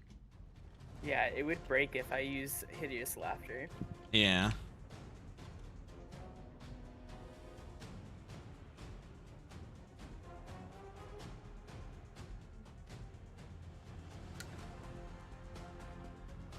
Oh, no, it only says as soon as you start casting a spell or using a special ability that requires concentration, your concentration on another effect ends instantly. So, yeah, because Hideous Laughter isn't a concentration, right? No.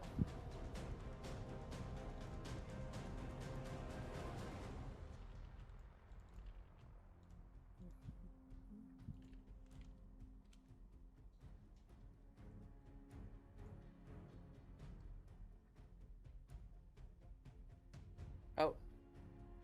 Yes, it is. Hideous Laughter's is? Yeah. Oh, Duration, concentration up to 1 minute. that's unfortunate.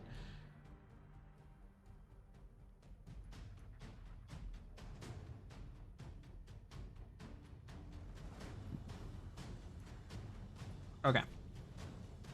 Yeah, so you will not get sneak attack damage on that essentially. So 9 damage. But the 9 damage is enough to kill the warhorse.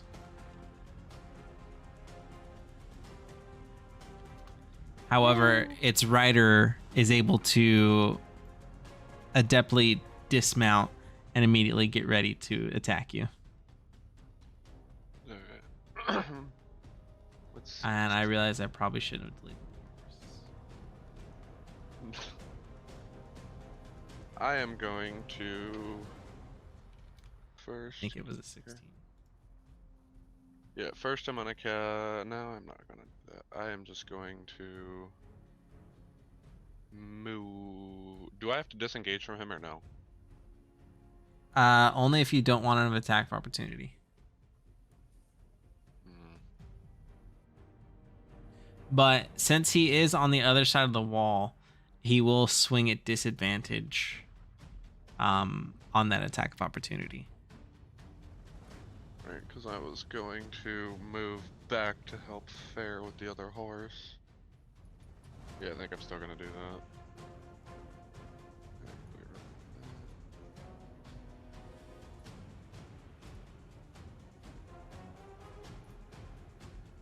Yeah, I'm gonna move. Ooh, that is not the right word. Right one. Alright, I'm gonna move there. All right, so he will do attack of opportunity with 2 hands. He will miss. Yeah.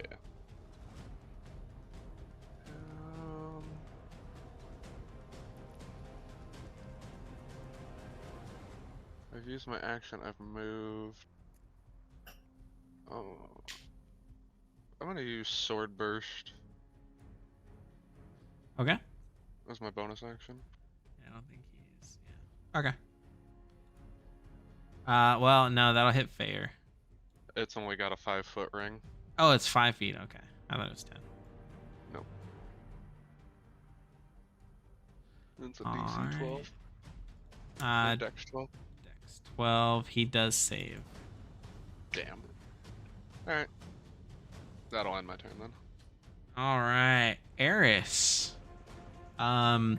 You hear from beyond this battle, from the fray, you hear two war horses coming stampeding right at you. You notice that they are frantically running about and they are riderless. But I need you to make me a dexterity saving throw. Oh no. Ugh.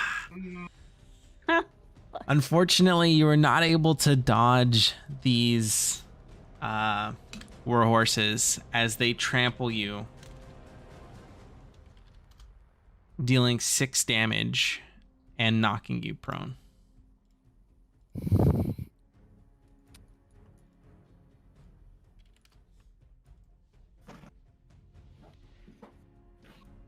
Well, that hurt.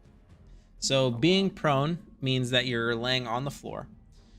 You have to spend half of your movement getting up, and that's really about it. Well, if somebody that is prone gets attacked, whoever is attacking the prone person gets advantage. So it is important to get up if you're prone.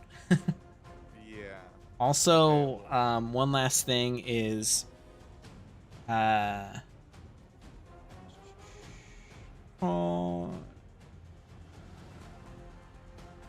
yeah, never mind. Yeah, go ahead. Okay, so I'm gonna stand up. Which is Mhm. half my movement.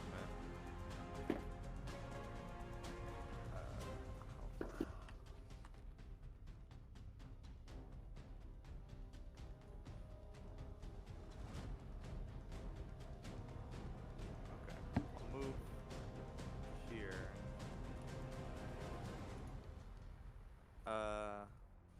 And then I'll use my bonus action to cast Hail of Thorns. Oh, that's a good one. Oh, oops. Well, I'm confused. I think oh. I'm lost. I was gonna shoot at this dude. Okay, so the next time that you hit a creature with a ranged weapon attack before the spell ends. Okay, so first you have to attack him with a regular attack. Gotcha. Jesus Christ. That does miss, unfortunately. Okay. Well, it's just the next time I would hit, right? Yeah, so like you go to hit somebody, you hit, you deal the damage, and then immediately follow up with Hail of Thorns. So you can only cast it after you successfully hit. Okay. Got it. Okay, well. Damn. I'm just fucking not doing anything right now. Yeah, I think that's it. All right, I'm actually going to go to the restroom. I'll be right back. I have a question. I have an answer. I don't get advantage when I'm just like using a weapon I'm proficient in just all the time, right? Correct, you do not. Okay. Be really strong. Yeah, I was like, that would be nuts. All right. So we left off. You tried attacking, missed. Is there anything else you want to do? I don't know what else I can do. I don't think there's anything I can do. I don't think so either, but let's just double check here. Bonus action, yeah. The only bonus actions you have are the Hail of Thorns spell. Yeah. Yeah, that's it. You can choose to dash if you want, so you can move 30 feet. Or 35 feet, actually, Oh. if you want to dash. Nah, I'm good. I'm away from anyone else, so I'm chilling. Or, oh wait, does that take an action? Oh, I'm sorry. That's an action. Sorry, I forgot. Only rogues can do that as a bonus action. I'm so used to playing rogue. Okay. So, next up will be the guy that is on the wall here.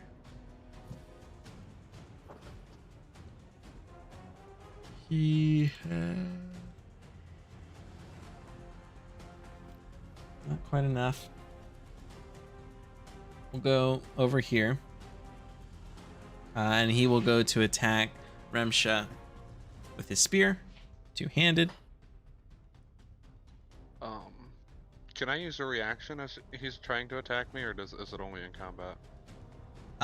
Depends. What's the reaction? Stone's Endurance. When you take if for some reason he does land his hit and I do whatever, basically Stone's reaction will reduce the damage taken by 1d12 plus 1. Yeah. Let's see if he hits.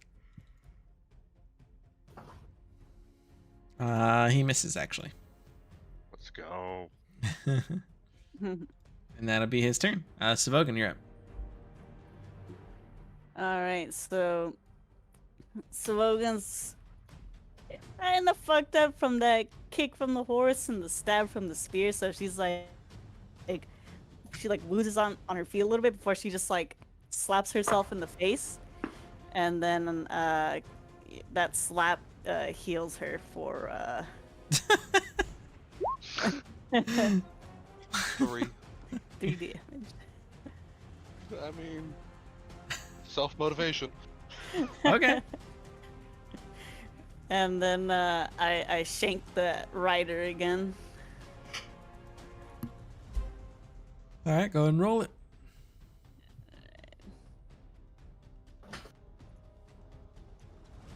That hits.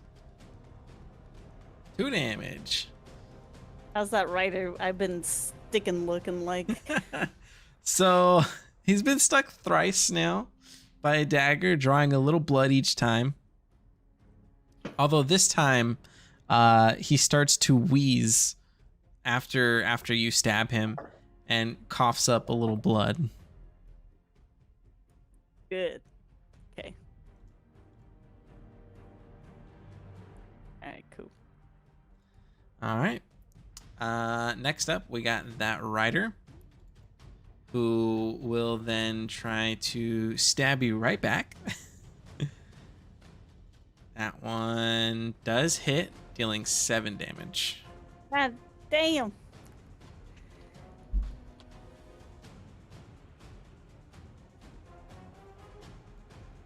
All right, Briar, you're up.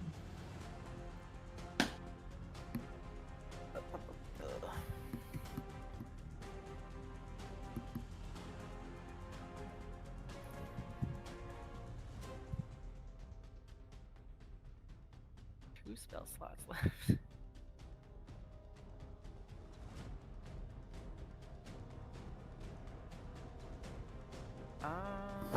How long does an enemy stay prone for? Until they decide to get up. Dope. Where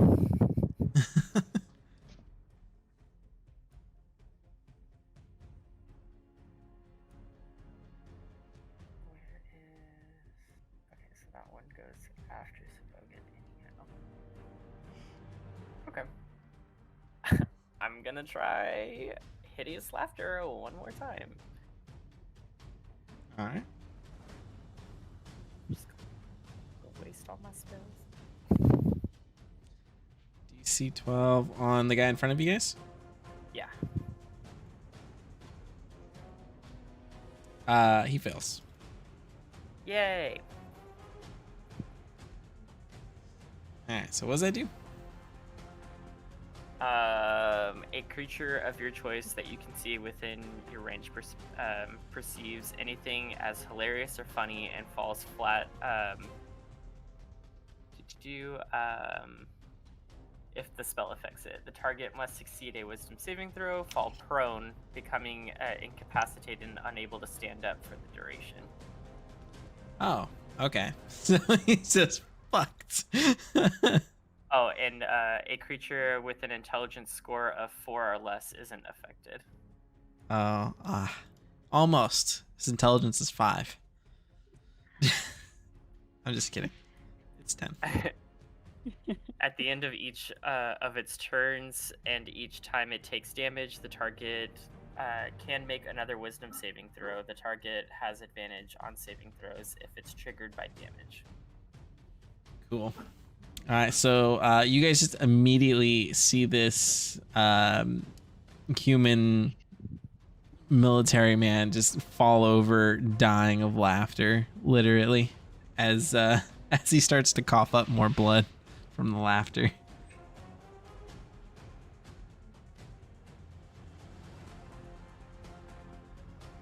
I look over at Savogan and I say, I whispered a little funny joke to him. Why? Now I think it's time to put a little distance between us. And then, as she says that, I take a step back, and then that will be my my turn. Yo. All right. Next up, we got the warhorse there. The last surviving warhorse. Well, sort of surviving. I thought I went before him. What? Oh, it got messed up somehow. Okay, there you go. Like I've been ahead of him all game. Yeah, because your dexterity would be higher. Yeah, it's only got a 12. Okay. So I'm gonna just move over one spot. Attack of opportunity. I didn't leave it. I'm range. just kidding. And as an action, I'm gonna summon my little bird Yo, let's go. right here next to me. The form of giant hawk. Giant cock. What? I mean, I said hawk, but sure. What you say and what you do are two different things.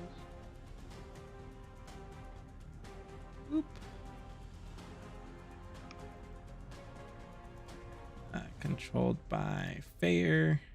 Save settings. Okay. What's his stat block? Right, time for there's some- Oh, good God. Holy Jesus shit. Christ. I ain't reading that. Give me the TLDR. Okay, so it takes my wild shape to summon that, so I can't transform while he's out. Okay. But when he enters, any enemies within, or anything within 10 feet, each creature within 10 feet of you, other than Spearman and me, must make a DC save or take 2d6 fire damage. Thanks, asshole. Rem's just fucking dead. Don't fail it. Just roll high. What's the DC again? Let's make it so. DC. Oh, it's whatever your spell save DC is, which Oh, 13. is 13. Okay. And it's dexterity. The horse You can go fails. And the rider fails as well. Sorry, DC 13. Yo, You're good. let's So fucking you, go. you take no damage. It's either you take Alright. damage or take no damage. You're lucky And- I have a +5 on that shit. Dude. Athena. So when he enters, it is 2d6 damage. Yeah. So 6. 6. Okay. The horse catches on fire and dies. Okay. Fuck. Yeah. This guy, this dwarf no longer has a beard and he is very pissed about it. I'd like to rage. I just make a Then- wincing face as I see that naked chin. So I'm gonna give the bird my bonus action, but so it takes his turn right after my turn. 5 times your druid level, which is 2, so it has 10 HP. No, it's 5 plus, 5 plus Okay. 5 times your. Okay. so it's 15. Cool. And then I'm gonna move the bird right here next to him. Okay. And for its action, I'm gonna cast fiery teleportation. and move me and Remshaw, if he's willing, away from these guys. Nah, I'm gonna stay. If you want to stay, Actually, no, I might take that. Never mind. I was like, if you stay, you take fire damage. Yeah, we better just ixnay this popcorn stand. As a Okay, we're famous gonna- candle once said, "Be my guest." We will move 15 feet this way. So we'll be like that. So like that. And Okay. then fire cut person, if they make a dex save, they're so 13 or higher, or they take 2 damage. He fails and takes 2 damage. He now has no eyebrows and is even more pissed. Ryan, the man didn't want a haircut. No, that's better. That's it. Okay. So this guy will get added to the turn order. He gets a 3. After fair. Okay. So the dude who has no beard and no eyebrows is going to immediately hop over the wall and attack Fair with his 2-handed spear, dealing a 3 damage.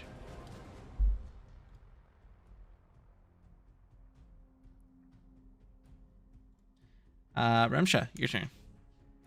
Alright. Let's see here. I am going to move up here next to Fair. And I'm going to attack the very angry short gentleman with my short sword. All right. Yo, that's a fucking crit. Let's go. Alright.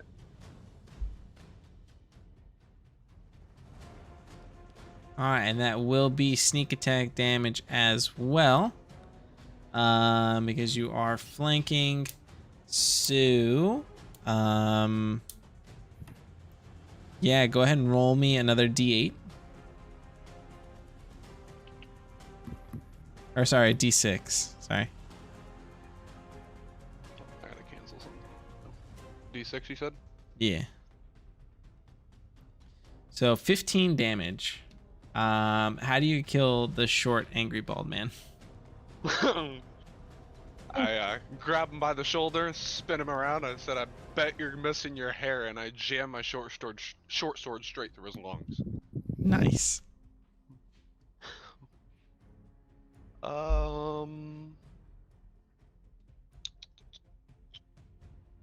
And then I am going to, and that was just my action. I'm going to use my bonus action to dash over the wall. Okay. And you said that's 40 feet? No, I just said it's 10 feet. You had 10 Oh, 10 feet. feet. And I was over here. Yeah, so I should be able to be like right here. Yeah, for sure.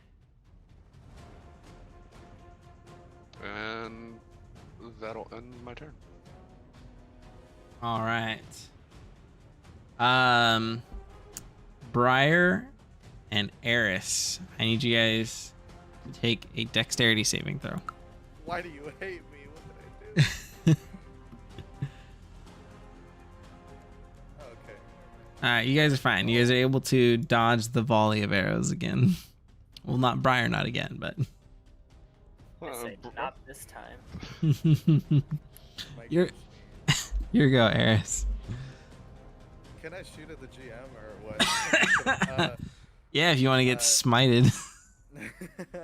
Off the I'm plane gonna of existence. shoot at this fool. This stupid Sounds good. doo-doo head. And there it is. Jesus fucking Christ! Yo, we're gonna need to talk about your your shots here. What the fuck? Same shit with fucking on the at the festival too. Oh my. I don't know. I don't think you could ever be as bad as Fair. Are you using your pay Are to you win sure dice? you've shot the bow before? Is Is it level 3 whenever it becomes 2 actions? No, for Rangers, I think it's 5. I think. Are you using your pay to win dice, Rick? No. Oh, well, that's your You don't issue. like me.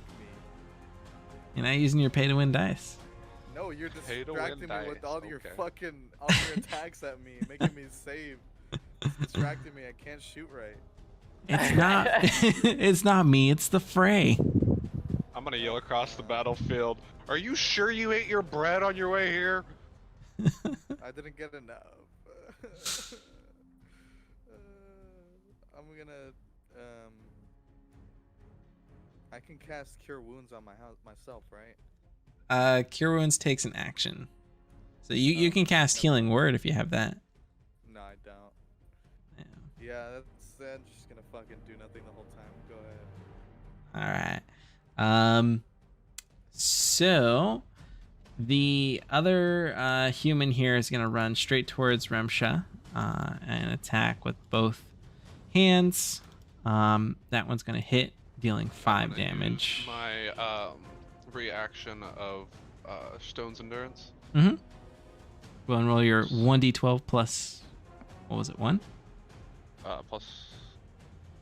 Yeah, 1d12 plus 1. Ooh. 3. Alright, dealing 3 damage. Alright, Savogan, you're up. All right, let's see. Slap myself in the head again. Yo, Oh. let's go. And I'm like, hey, we're back in business. And then, I shank this dude.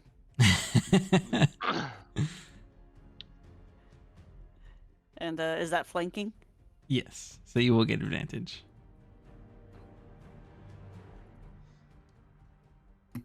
Let's go, one more. Alright, that does hit. Alright. Able to shank him in the side there. Drawing a little blood. And that'll end my turn. Alright, so this dude takes a wisdom saving throw. What's the DC on hideous laughter again? What's the DC? Yep. 12. With... Hold on, sorry. Yeah, 12 whiz. Okay, yep, he fails. So he's still laughing on the floor. He will take 4 damage though, due to the actually he takes 4 damage due to his collapsed lung and coughing up blood from hysterically laughing, and ironically that kills him. Alright.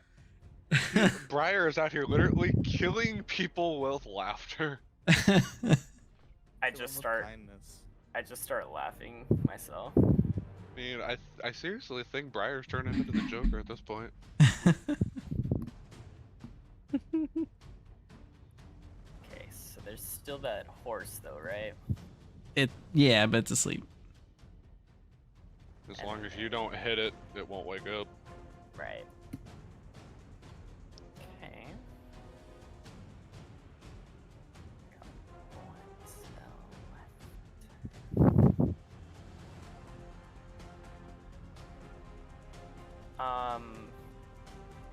Bane is or is not on this person? Is not. Alright. I do that.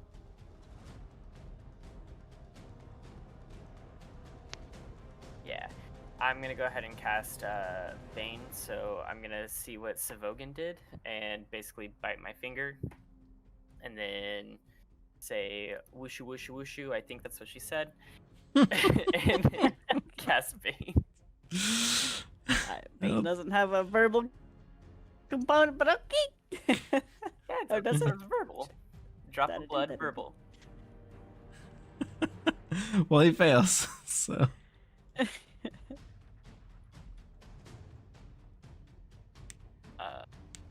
So, what is it? Yeah, so it's basically just the target must roll a d4 and subtracts that number from any roll or saves.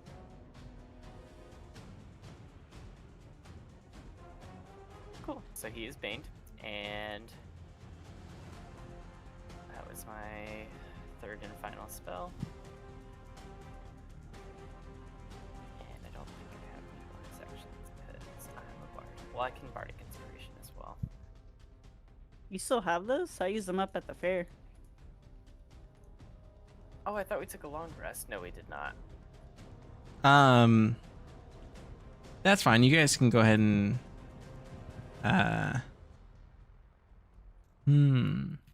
We didn't take a long rest. Okay. So how many spell slots does everybody have available currently? 1. None. None. But I got 1 useful cantrip. Most of mine are at will, so they don't have a spell slot on them. The only one that really does have is my Stone's Endurance, but I've only got 2 uses before a long rest. Okay.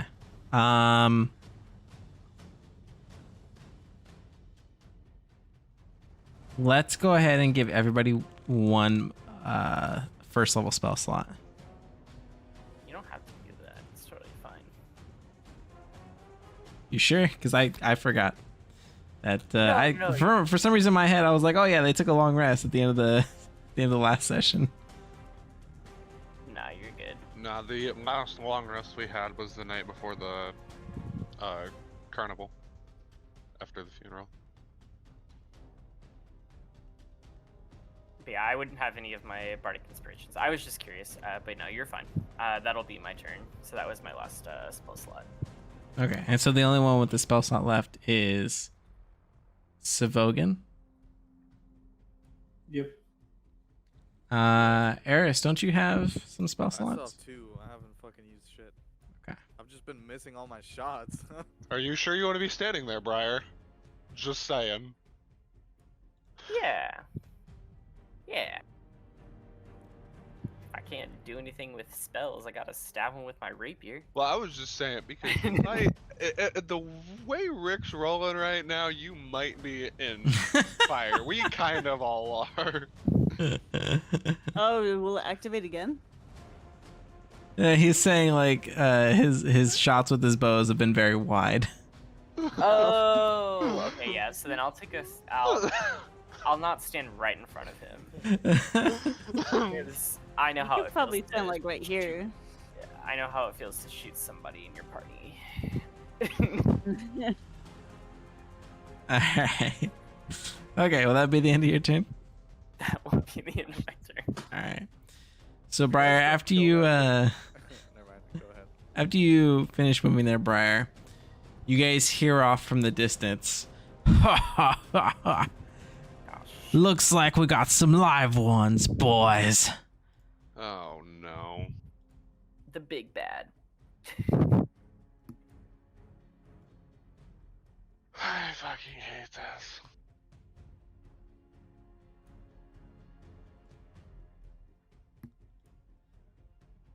As you see a giant half ogre with a gigantic battle axe come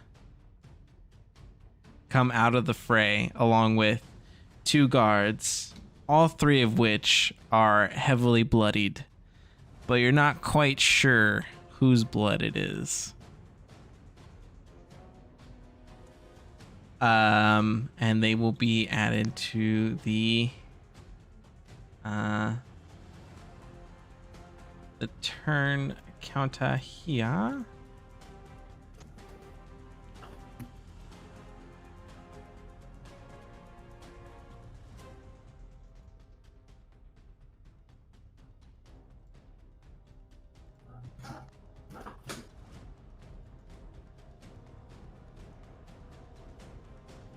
All right, Briar. You're up. Or sorry, Fayer. Oh god. I was like, I just went. I'm gonna give my bonus action to the bird again, Okay. and I'm just gonna cast Firebolt at it. Sounds good. At the half ogre. Is that what you're Yeah. talking about? Yeah. Okay, that will hit. Dealing 5 damage. Like I said, my bonus action goes to bird, so on its turn, because it goes right after me, it will use its flame seed attack thing, Okay. which is +5 to hit. 21, that'll hit.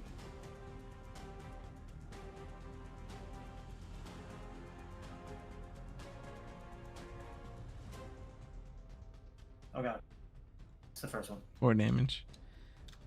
Got it. Went for the first. What that plus minus for? There we go. Okay, yeah, so it gets pelted with what is essentially 2 firebolts, and it has some light scorch marks on its chest and its stomach area. But doesn't overall seem that phased. That'll be my turn. Alright, so let's redo the turn order here. So going up next will be this ironclad mercenary that just came in. And this is 30 feet. He is going to sprint over here. And that will be his turn.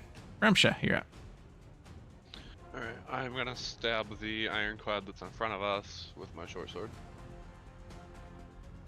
Okay. That misses. Damn. Oh wait, you roll with advantage. Oh yeah, yeah, Flank because it. you're flanking. Yeah, yeah.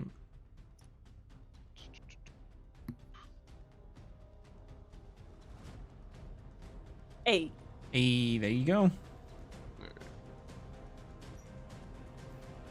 Dealing 13 damage. god damn. How do you kill it?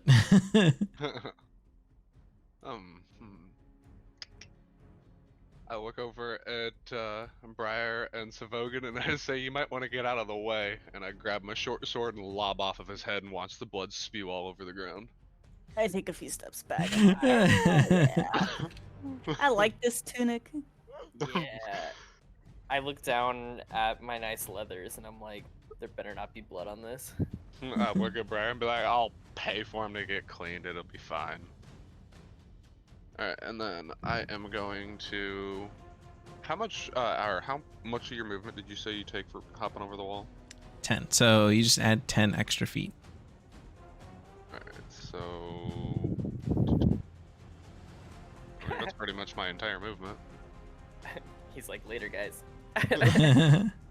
And then, for my bonus action, I am going to stab the ironclad mercenary with my dagger. Okay. Would that be considered flanking since the bird is occupying a square? Yes. It's fantastic. That'll hit. Alright. You gotta do it again, see if you can crit. Do it again and see if I can crit? Yeah. Critty. Oh. Nope. But... 6 damage. Because you only get sneak attack once per turn. Yep. Okay. Yeah, so you're able to cut deeply into this guy's arm. And he is now bleeding quite heavily from it. I look at Fair and I go, "I got your back, buddy, don't worry." And that'll be in the end of my turn. Okay.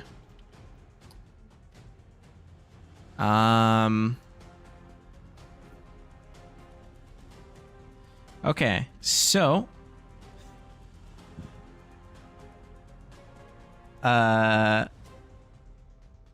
Eris.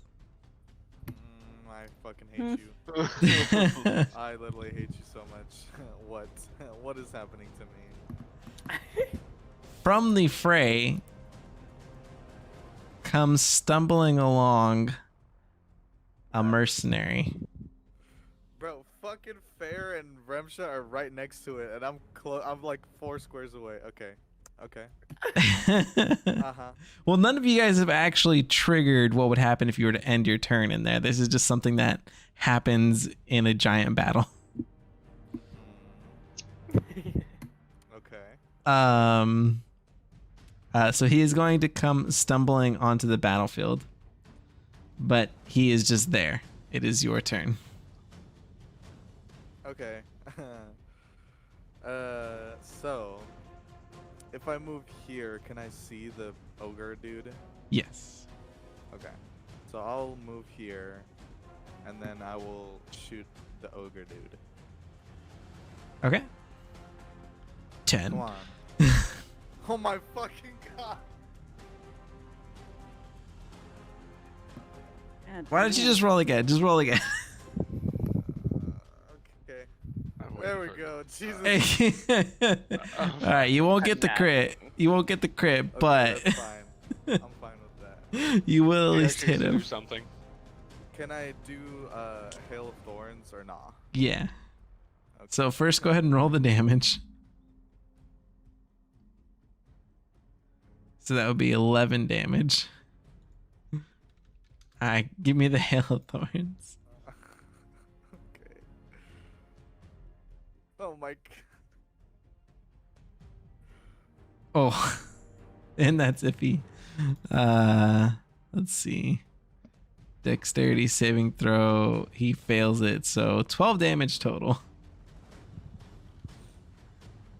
All right, yeah. So you're able to pelt him with an arrow, and it goes straight into his chest there, rather deep, I might add, and he just snaps it off.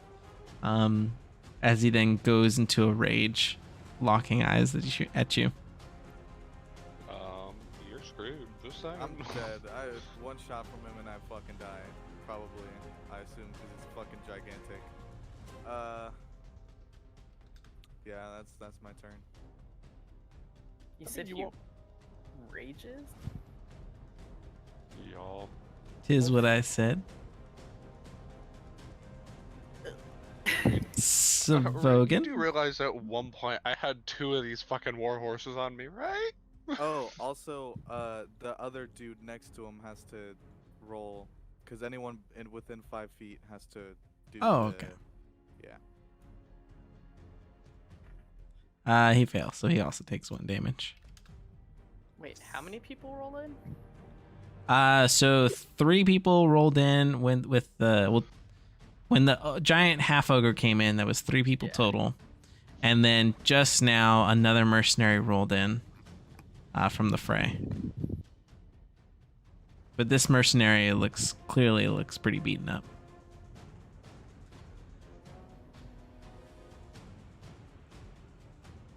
You're about to see Battle Bard. You're up, Svogan. Battle buckets. Right, let's go. Looking around the field, what are my how are my teammates looking? My companions, my comrades, if you will. Comrades, how you looking? I've been better. I'm fairly okay. Not bad, but definitely not good. I'm fine, but I'm concerned for others. I mean, we'll just glance over the fact I got a giant gash across my chest from the horse. How's Fayer looking? He's hanging in there. Doesn't Everything's sound like fine. anyone. I think no one's actively dying yet, so I'm just gonna move over here. And then I'll go ahead and swish swash attack with my rapier slash. Oof. Oof. He is And surrounded, then so I would say that you would be Oh, yeah, flanking. that's right. Double Oof. oof. All right, dagger. Hey, that one hits. You and Alright. that dagger. So much Tried and true. That dagger has a thirst for blood. Oh shit! That Oh. dagger's out for Yo. blood. That was a or not crit, but full damage. Jesus. All right. Similar to the dude that died of laughter. This guy, you shank him in the back, and he is now like coughing up a third of his body weight in blood, but he is still barely hanging on there. All right, cool. Well, that was everything. I just have a question for the cantrip. So the cantrip says is at will. Can it be used as a regular action and a bonus action, or just regular action? What is the cantrip? Oh, the thunderclap. I'm having flashbacks. So we are not the same. I purposely did not pick that one. Yeah, and it would still take an action regardless. Okay. Just a question, but that was my turn. That warhorse is still asleep. Okay, The so horse is tired. You had a long day. No, you don't. Shh. Oh no. so this guy is going to run up right next to Eris and go to swing with his spear, two-handed. Dealing 8 damage. Oh, okay.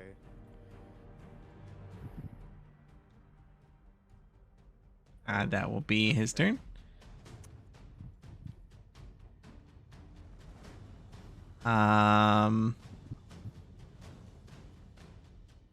Who's gonna die? Yeah, I'm stressed. I the am fuck out. extremely close. Maybe. Uh-oh. Oh no.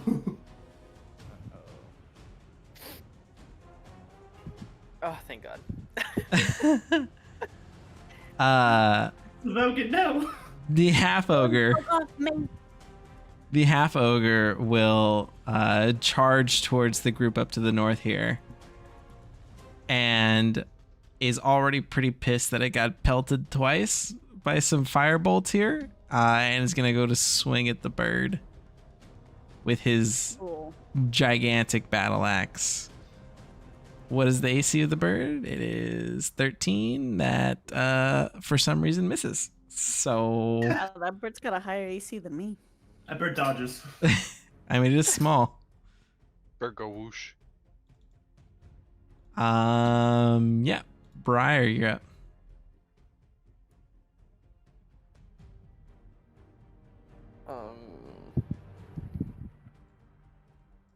Come join the fight up here, Briar. You know you want to.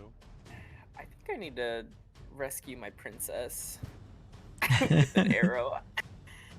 I'm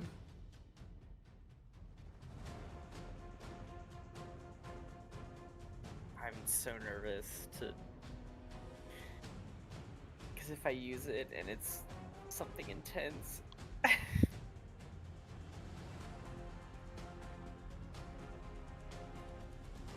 All right. No, because that nope. I'm just gonna go ahead and use my cantrip, Vicious Mockery on the guy in front of me. All right.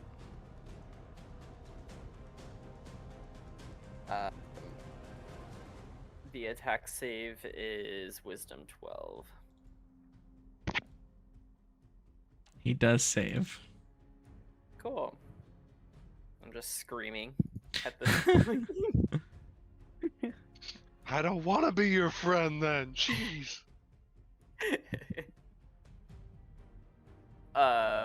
Yeah, so that And then I'm gonna take a step back. And that'll be my turn.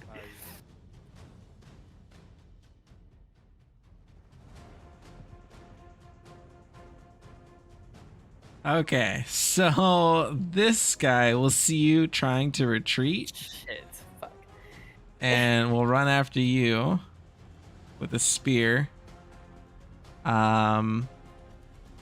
And that will hit, dealing 5 damage.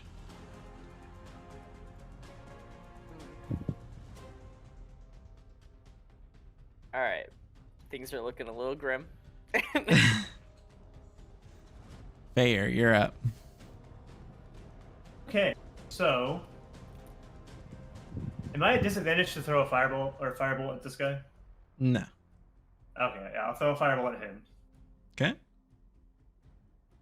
I see he's in trouble, so fireball. That hits. Doesn't do much damage right now. It's Well- It's a 1d10 if I'm rolling low. All right. And then for my bonus action, I'm gonna fire a teleport away from here with my bird. Okay. It's just gonna be flat out. Can anybody else teleport with you, or They're not within 5 feet of the bird. 5 feet? Fuck. You're an asshole. I am barely standing. I'm gonna say that.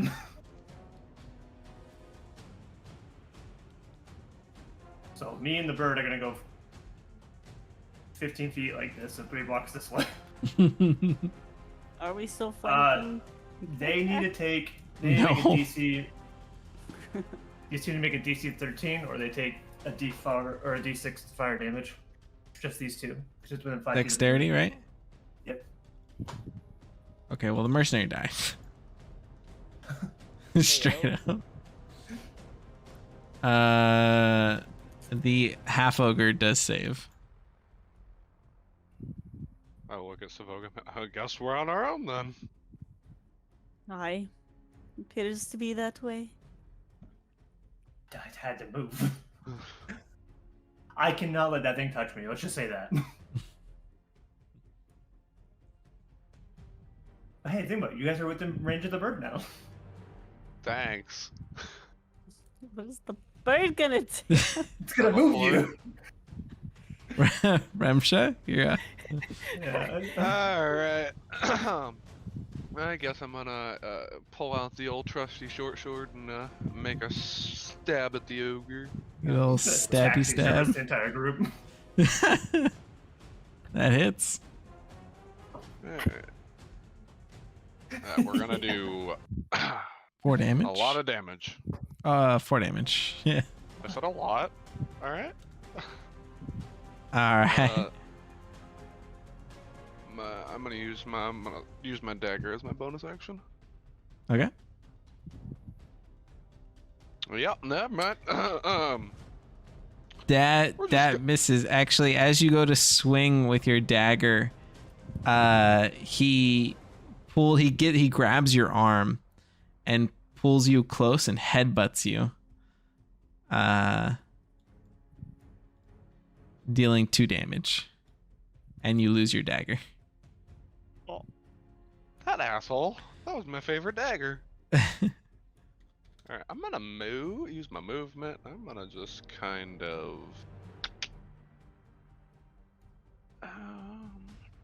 What is he something?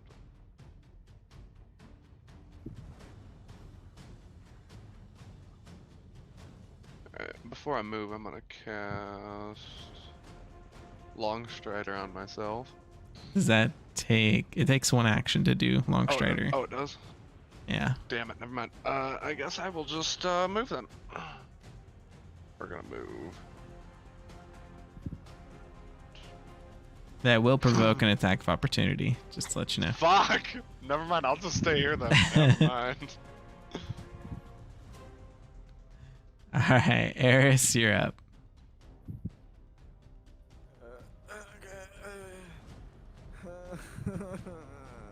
Okay. I don't need to use anything in a specific order, right? No. Okay, I'm gonna use my bonus action to stab him with my dagger. Okay, Nice. that'll work. There you go. 5 damage. Nice. And if I move, will that provoke an attack of opportunity? Yes, unless you take the disengage action. You can take your action to disengage. I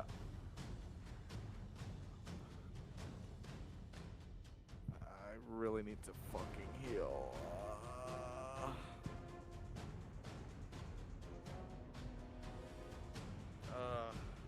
Damn. Yeah. I don't know. I don't trust you. Yeah, I'll use my action to disengage. Okay, so you can move freely now. Okay. I am moving. Oh, fuck. I'm moving here.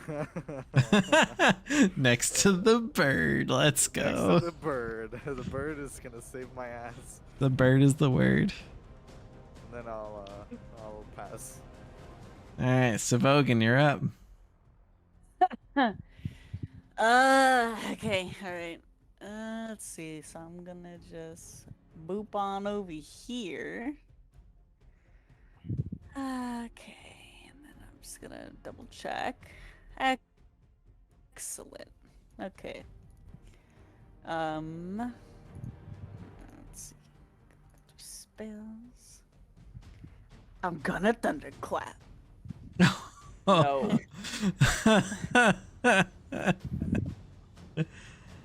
swear if you hit me with a thunderclap, we aren't friends anymore, Savoga. It's range of 5 feet. Calm down. I have PTSD from the last time it got happened. Thank God.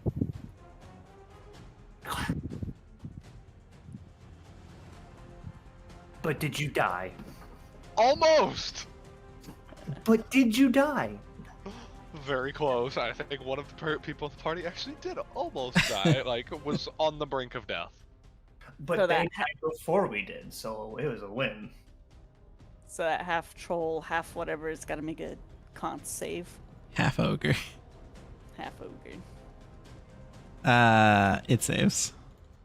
Damn. Alright, back to shanking it is. However, this Like thunderous clap, which can be heard up to 100 feet away, Oh shit. God Oh, damn it. Jess. wakes up the sleeping horse. What? Can that even be a thing? Yes, because anything that is considered a movement, shake, tremor, whatever, can wake up the horse from its slumber. Yeah, too late for that. The Oh, horse. wait, no, it says until the spell ends, the sleeper takes. It only wakes up when the sleeper takes damage, or someone uses an action to shake or slap the sleeper awake. Oh, I see. Okay. So the horse wakes up, it goes right back to sleep. Fever dream. It's just on thunder. Fever dream. It's just some thunder. Like, how was that? Will that be your turn? I'm gonna shank.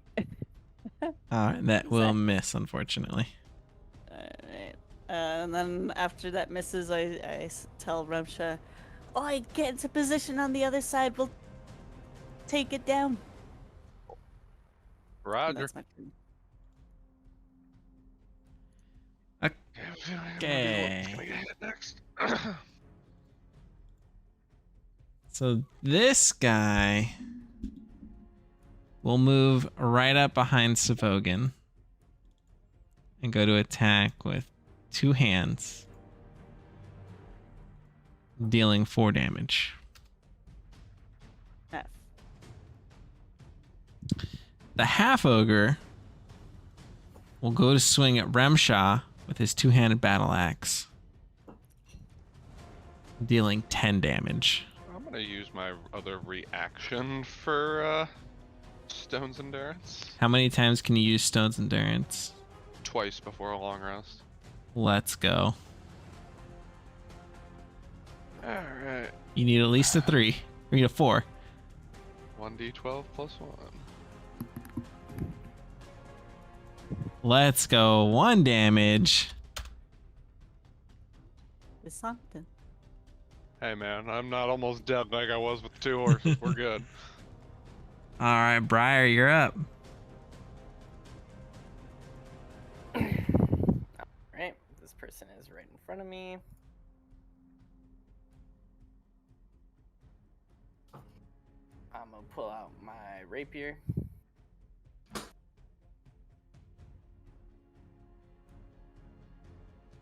That'll Let's hit. go. Okay. Ugh, 4 damage.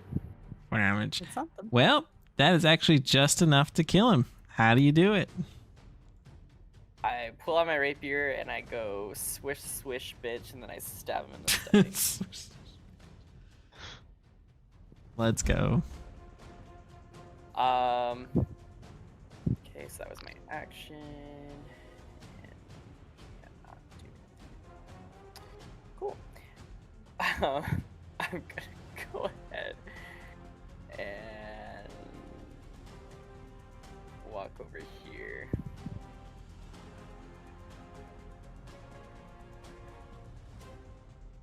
And then that will end my turn.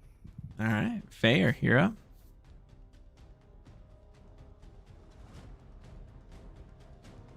So, you want to move, Rimshaw? Yeah, I say that's fair. Which way do you want to go? So how far can you travel? 15 feet in any direction. I want to see something. From your bird? From my bird.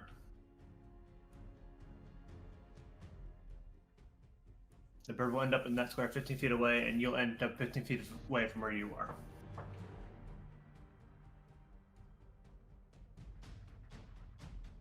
I say we go somewhere. Honestly, I say somewhere up in here somewhere. But first things first, I'm gonna do my attack. I'm gonna fire. Like right in here. You wanna go over there? Yeah, so well in this general direction, because if he's focused on Savogan and we can get behind him to I flank. cannot go there. Oh, you can't. Well, I cannot appear here. you cannot appear here. I'd appear right here if I did that. All right, then yeah, I guess over here would be okay. First thing first, I'm gonna throw a firebolt at this guy. All right.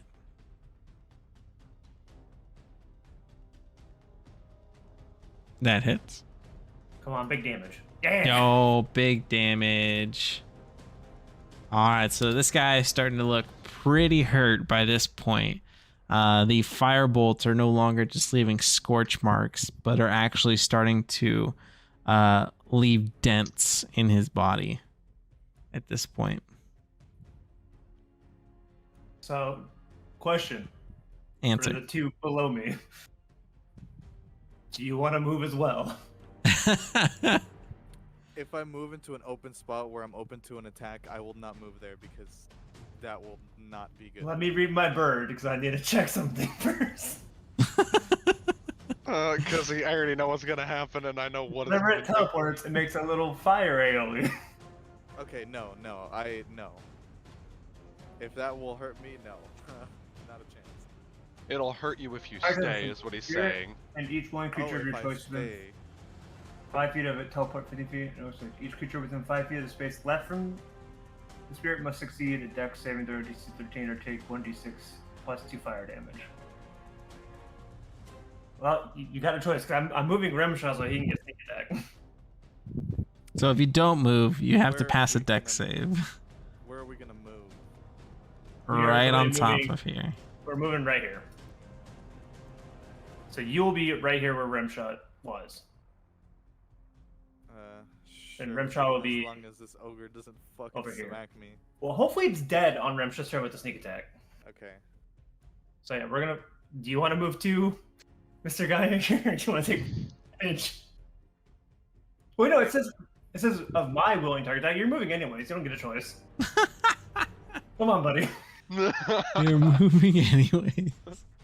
You're gonna move, and Okay, you're I'm gonna moving like it. The bird here.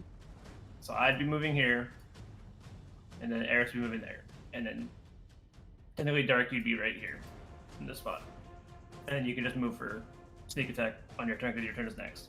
Yep. Okay. And that is my turn. All right, Remsha, you're up. Alright. Well, because I've already. Well, I don't want. Yeah. I think this thing is pretty much flanked. We have it almost on every side. I need to see something. 5.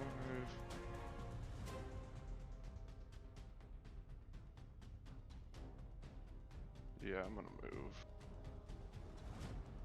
Right here. Does that? Well, if I move to that spot, to the spot here, does it provoke an attack of opportunity from him? Mike? No. Alright, and then first things first. Pedro gonna- Pascal did a World of Warcraft commercial. What? What? We're gonna attack him with the old short sword. All right. That'll hit. You want to roll again? See if you get. Oh,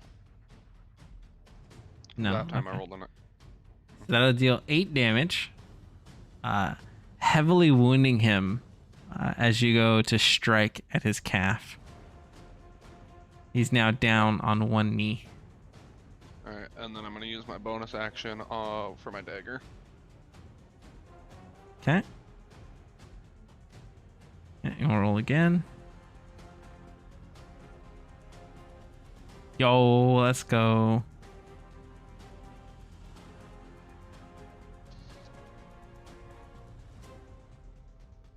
Roll me another d4.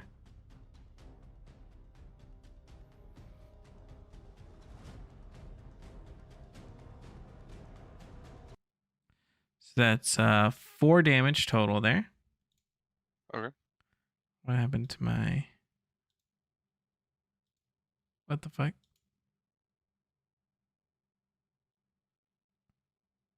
Oh, I've reached your max playback limit. Okay. Okay. Anyways. So yeah, dealing 4 additional damage. So at this point, you go and you stab him in the lower back in his kidneys area as he starts to howl for pain. And he now has, on top of a huge amount of blood loss, is breathing very heavily now as well. And it is very laborsome to breathe. Woo! That will end my turn. Okay, let me just fix this on my end.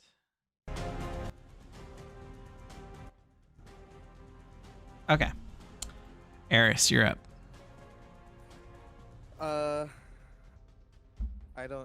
not taking no fucking chances, so I'm gonna cast Cure Wounds on myself. Okay. We don't take chances in this game. Let's go.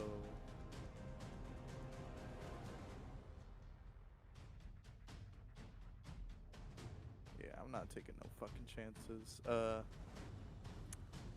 And then I'll just move here. You have to you would provoke an attack of opportunity. And you can't disengage because that you close. already and you can't disengage because you've already Never use your mind, action. I'll just stay. Okay. That'll be my turn. If you have a dagger, you can always use your bonus action. Oh right. Yeah, I'll use my bonus action for the dagger. Okay. That is that. Bitches. Nice. Yo.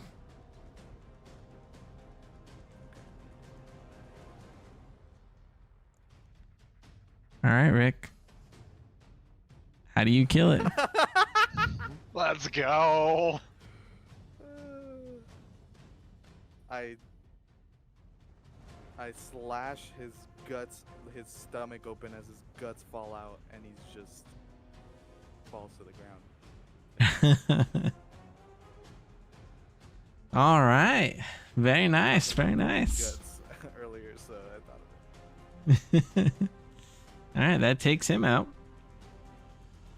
Then that's my turn. Savogan, you're up. Finish us off. All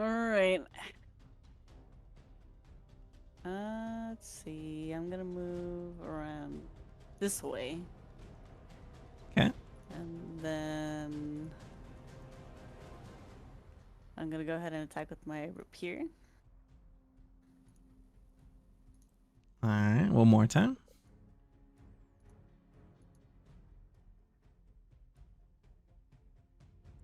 Did it roll? No. No. Let's see. Hey, there we go. 3 damage. All right.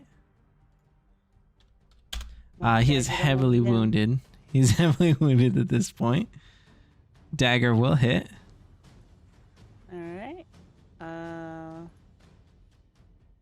I feel like you have to name your dagger after this. How do you kill him? The fact that your Uh, dagger actually, has it's- more damage. It's non-lethal damage. I not make sure he's unconscious. Oh, okay. Give me 1 sec. Okay. Non-lethal for what reason? Questioning. Oh boy.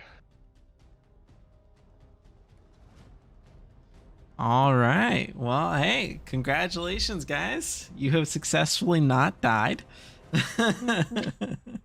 Briar just sees Savogan slapping this man in front of him, and he's like, "What the fuck just happened?"